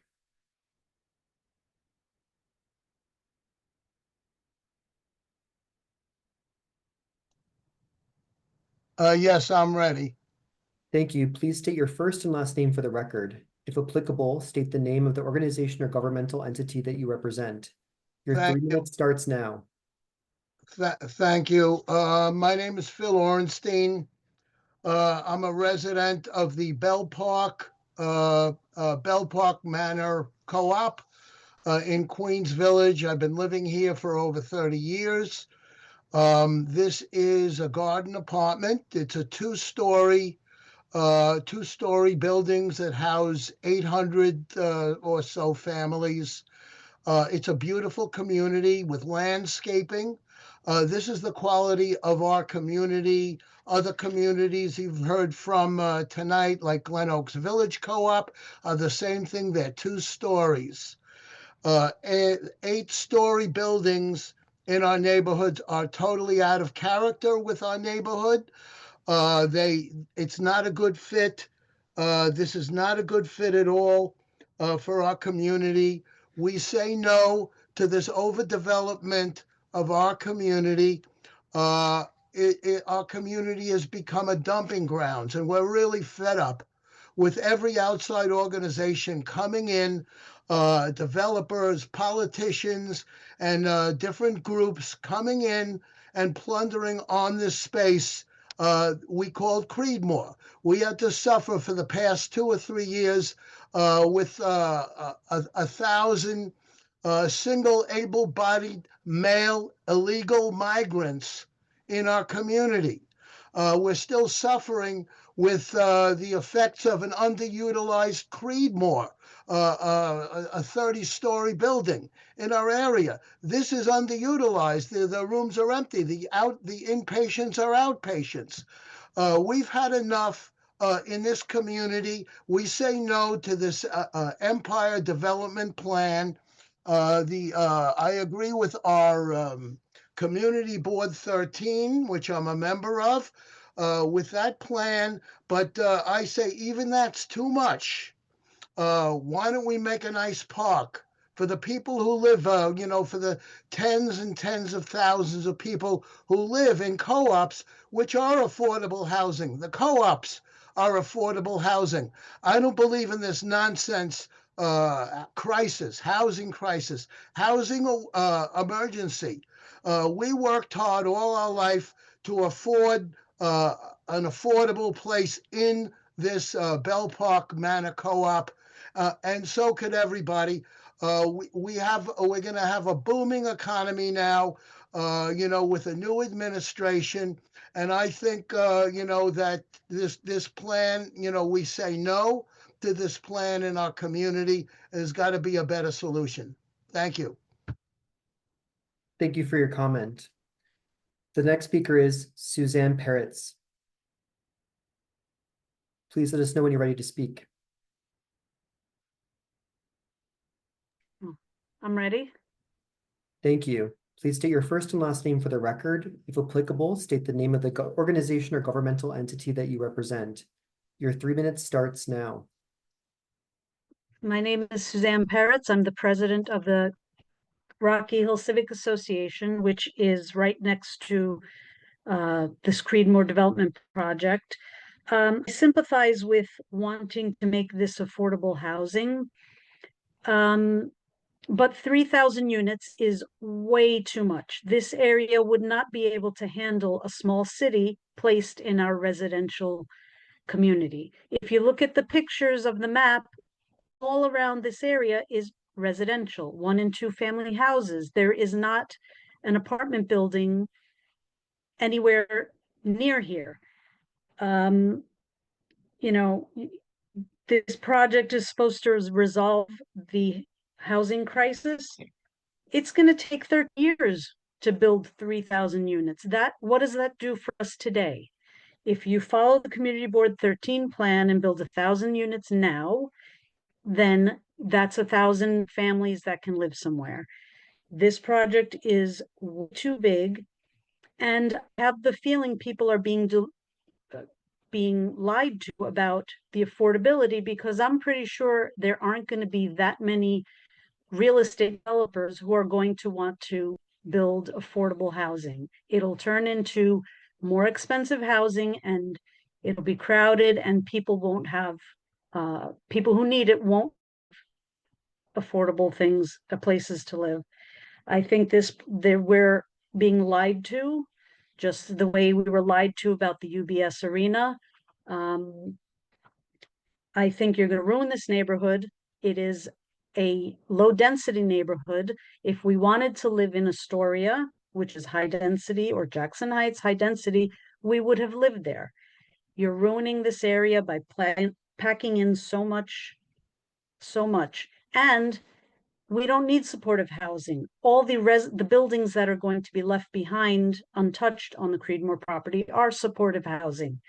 And Community Board 13 has plenty of supportive housing. We don't need any more of that.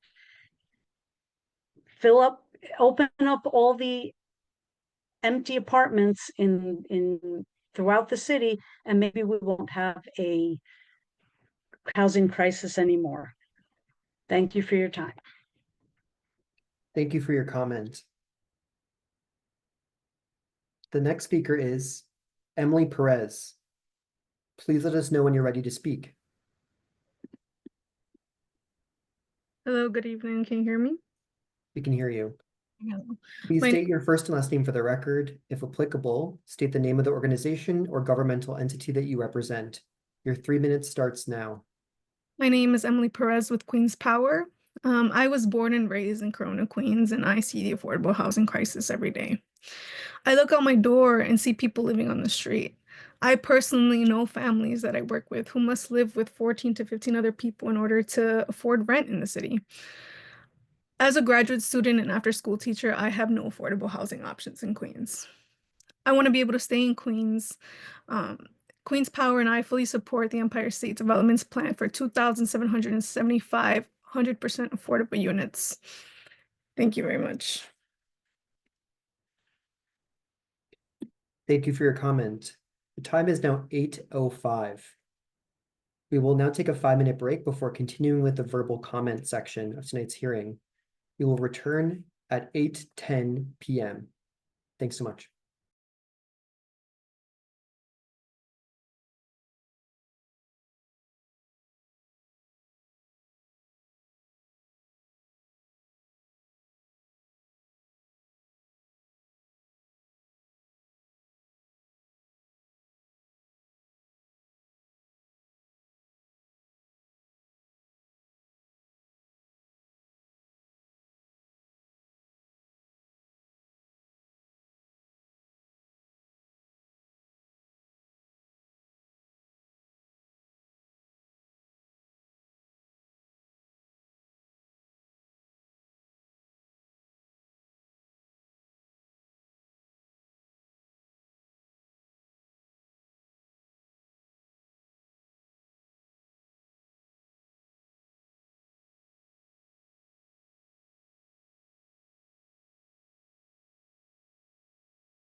Welcome back, everyone.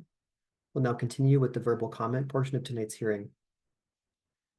The next 5 speakers are Monica Sams, Edward Goidas, Mandeep Sahi, Bobby Scher, and Erica Bowman. Please prepare to speak. The next speaker is Monica Sams. Please let us know when you're ready to speak.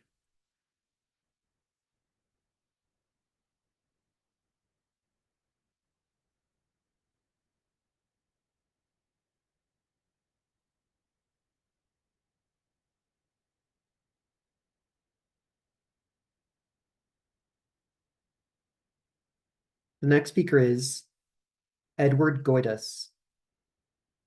Please let us know when you're ready to speak.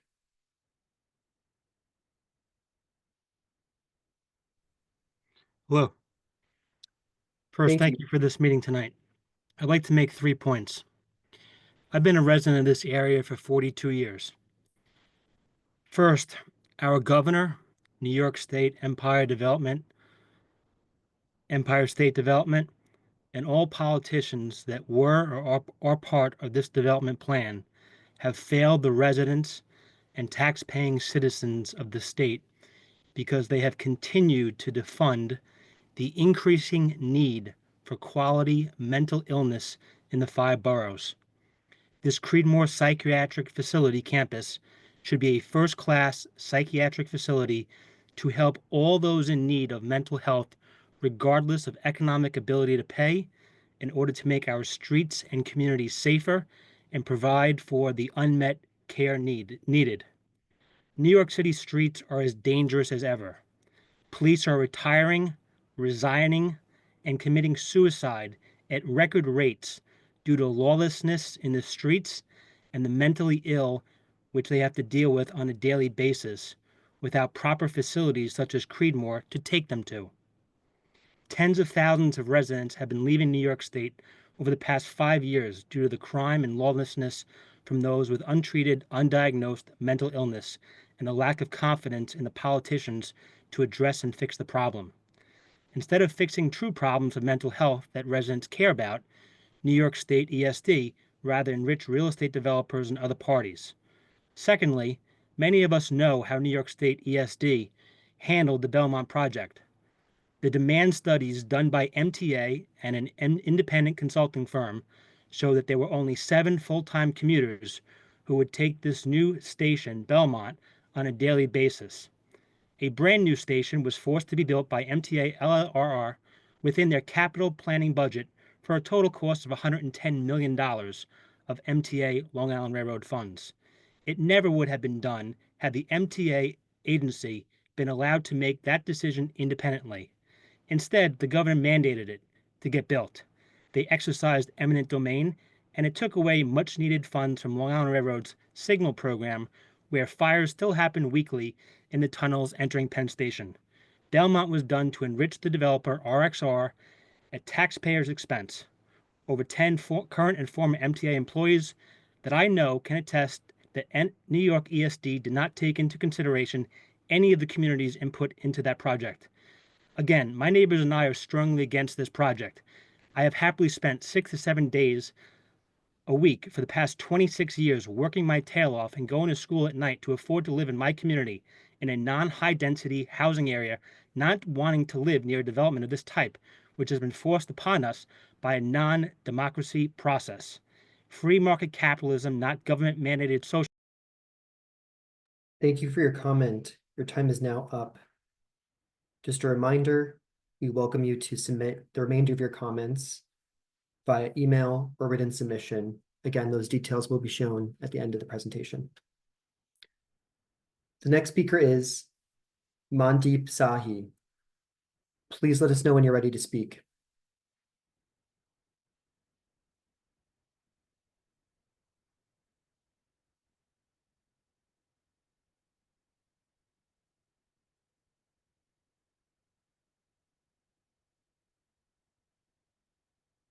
The next speaker is Bobby Scher. Please let us know when you're ready to speak. Can I be heard?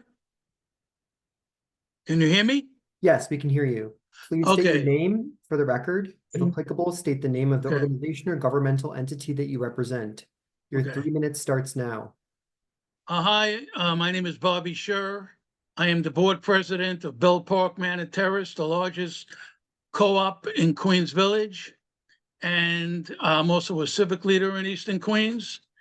And unfortunately, I'm a little bit too well versed in anything and everything Creedmoor.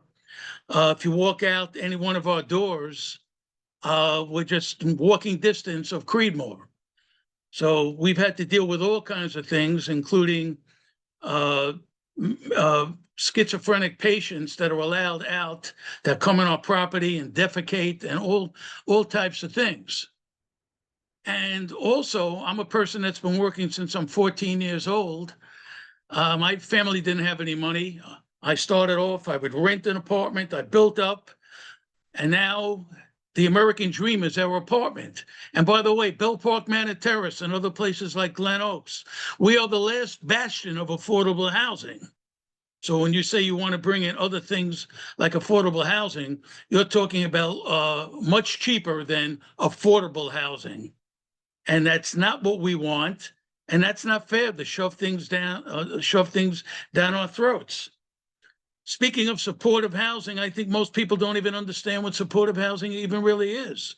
But the New York City definition of supportive housing is homeless or people about to be homeless with alcohol and or drug-related problems, people just being released from incarcerated people from prisons, and younger people coming out of institutions for people, I guess, 18 and under.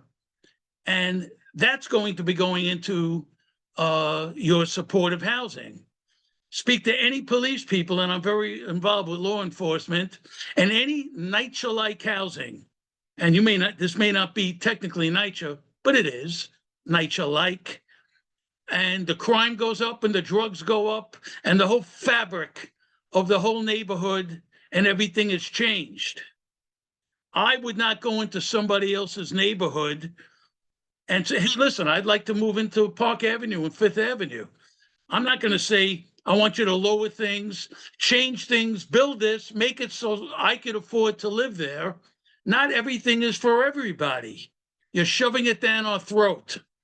We, the civic leaders, the people from Community Board 13, we are the heart and soul of this community. All communities are made up of people like that. Remember one thing, when you say you were having conversations with the community, it was a farce, okay? You didn't want to hear what we had to say. A conversation that's made up of two people, not just ESD and Queen's Power. Thank you. Thank you for your comment. We'll now move on to the next speaker. The next speaker is Erica Bowman. Please let us know when you're ready to speak. Hi, can you hear me? Yes, thank you. Please state your first and last name for the record. If applicable, state the name of the organization or governmental entity that you represent. Your 3 minutes starts now. Thank you. Hi, my name is Erica Bowman. I am here to voice my support for the Creedmoor project and the higher density plan of 2,775 units. Like many here, I also want to state that the housing should be 100% affordable. I have lived in this neighborhood near Creedmoor for 10 years. I went to high school here, I commuted to college from here, I work here. I'm very privileged to live in a one-bedroom co-op in this area and that is only because my parents bought an apartment here 25 years ago. I love this neighborhood, but cannot continue to live here because there is nothing remotely affordable, even making good money and being an extreme saver. There's nothing remotely affordable in all of the 5 boroughs, Long Island and upstate, until you practically get to Albany. I have friends who live in this area and they can't move out of their parents' house because there's nowhere to go. We work in this area, but we cannot afford to live here. The Creedmoor project is a blessing. It is the best affordable housing project I have ever seen, and it seeks to turn abandoned buildings sitting empty into a dream property where I can actually see myself raising a family and being an active participant in my community. This project may take more time than I have. I will likely have to move out of this neighborhood before it gets built because I want to have children soon, but I will always support it. I understand people are worried about the density, but there are more people alive now than ever. We must make sacrifices. And I care that my peers and community members get to have a fraction of the privilege afforded to those that have been speaking out against this project on this call, to have a small space of their own with an extra bedroom or two for kids. Also, when it comes to there being more cars and traffic, I've lived in this neighborhood without a car for a long time, and I'm pretty sure the plan says that public transportation on both sides of the development would be increased to meet the density needs, so I am not moved by such traffic concerns. Thank you for the opportunity to speak. Thank you for your comment. The next speaker is Lourdes Villanueva Hattrick. Please let us know when you're ready to speak.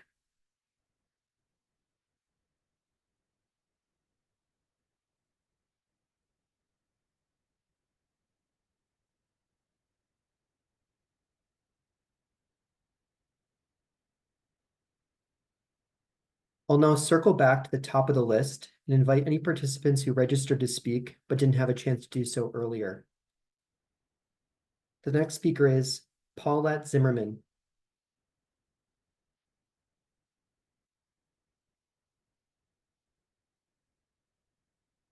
The next speaker is John Anthony Scott.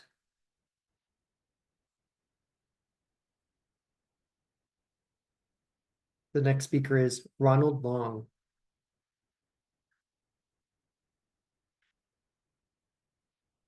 The next speaker is Jeffrey Connors.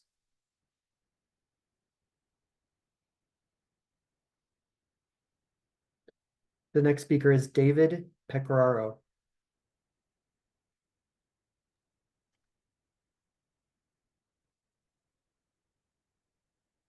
David, I see your video. Can you?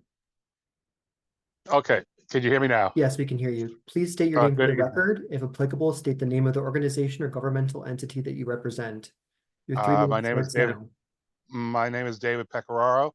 I do not represent the views of Community Board 13 Queens. I am a member, however, of the board.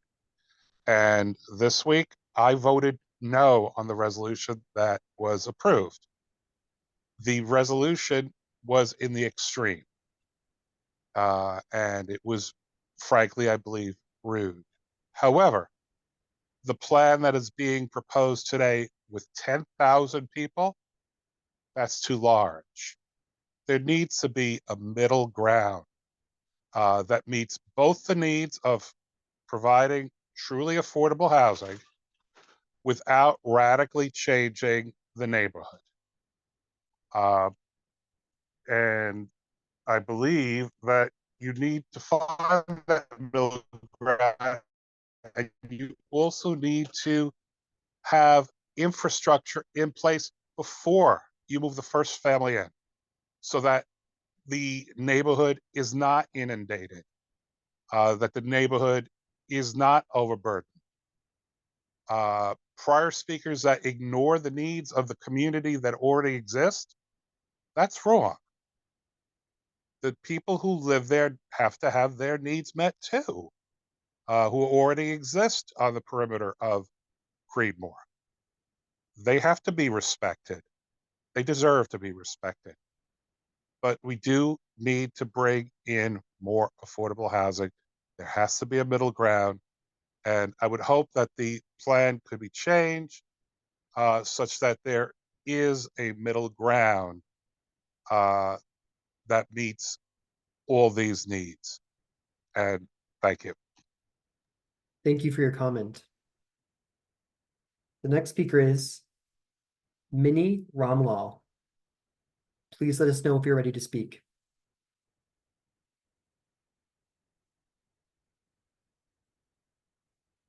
The next speaker is Paul Lucilano. Please let us know when you're ready to speak.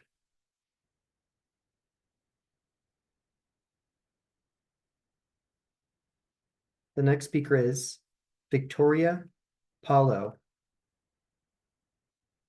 Please let us know when you're ready to speak.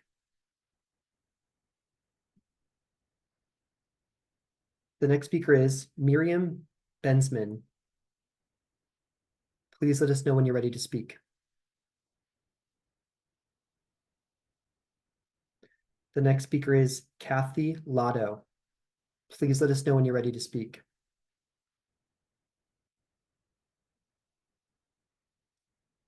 The next speaker is Jennifer Barada. Please let us know when you're ready to speak.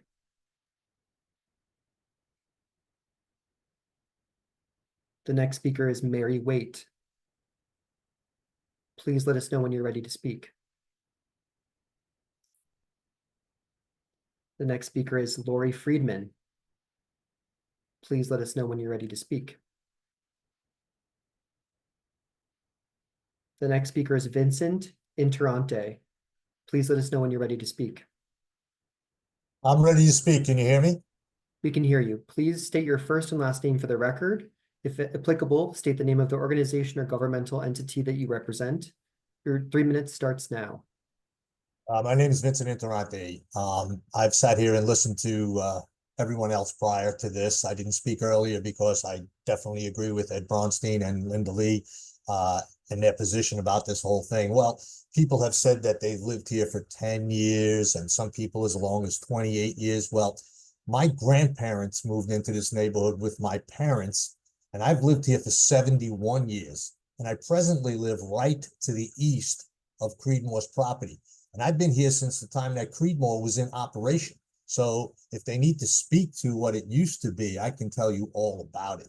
I've watched this neighborhood go from a pleasant little tight community of small homes. We fought to keep the housing on north of Hillside Avenue to 2-family dwellings because they were overpopulating in the area. We've tried to keep the area clean and up to our standards. And the reason we live here is to stay away from the congestion of the city and other parts of, whether it's Manhattan, Brooklyn, Bronx, and whatever. I understand people need housing, and I don't understand why, other than for their own benefit, people are opposed to the 1,000 units. I think that is the max that I would even want there. So yeah, I understand that, everybody has their own reasons for this. And I think, unfortunately, a lot of which is just like developers and such that are just looking for the work and the money that the city or the state will pull into this. I am directly opposed to the 2,000 units. I would probably be opposed to the 1,000, but it's definitely something that should be considered. And people who don't live here and haven't lived here for as long as I have don't really have a right to say any of that. So that's pretty much what I need to say, and I appreciate your time, and thank you. Thank you for your comment. The next speaker is Joyce Marino. Please let us know when you're ready to speak.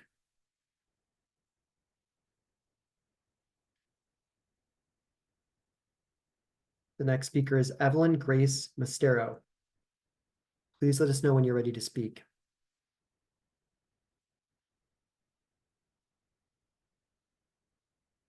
The next speaker is Philip Malizia. Please let us know when you're ready to speak.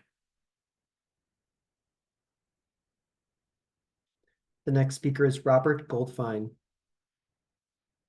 Please let us know when you're ready to speak. The next speaker is Mike Feller. Please let us know when you're ready to speak.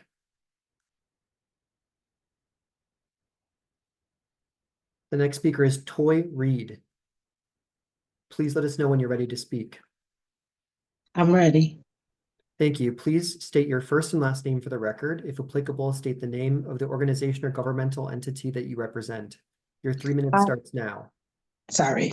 Hi, I'm a resident of Cambria Heights, and the development that's being proposed isn't going to solve the housing crisis. It's unfortunate that it's gotten to this point. However, all this building and living on top of each other will just ruin Queens, especially in Southeast Queens area. This will take away the suburban feel that I've lived in since 1973. In addition, I stand with Community Board 13's proposal at best. Thank you. Thank you for your comment. The next speaker is Claudette Hinkson. Please let us know when you're ready to speak.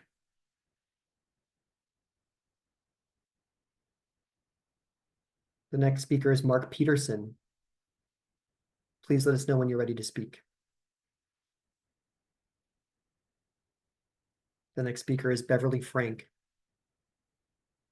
Please let us know when you're ready to speak. The next speaker is Tom Abe. Please let us know when you're ready to speak. The next speaker is Irma O'Neill. Please let us know when you're ready to speak. The next speaker is Teresa Evangelista Namek. Please let us know when you're ready to speak. The next speaker is Jeanette Quintero. Please let us know when you're ready to speak.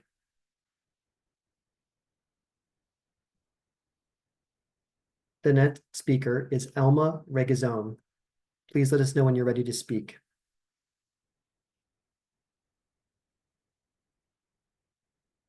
The next speaker is Monica Sams. Please let us know when you're ready to speak.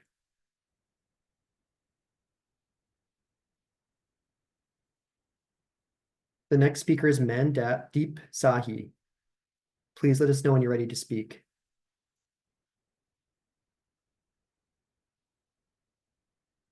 And the final speaker is Lourdes Villanueva Hatrick. Please let us know when you're ready to speak.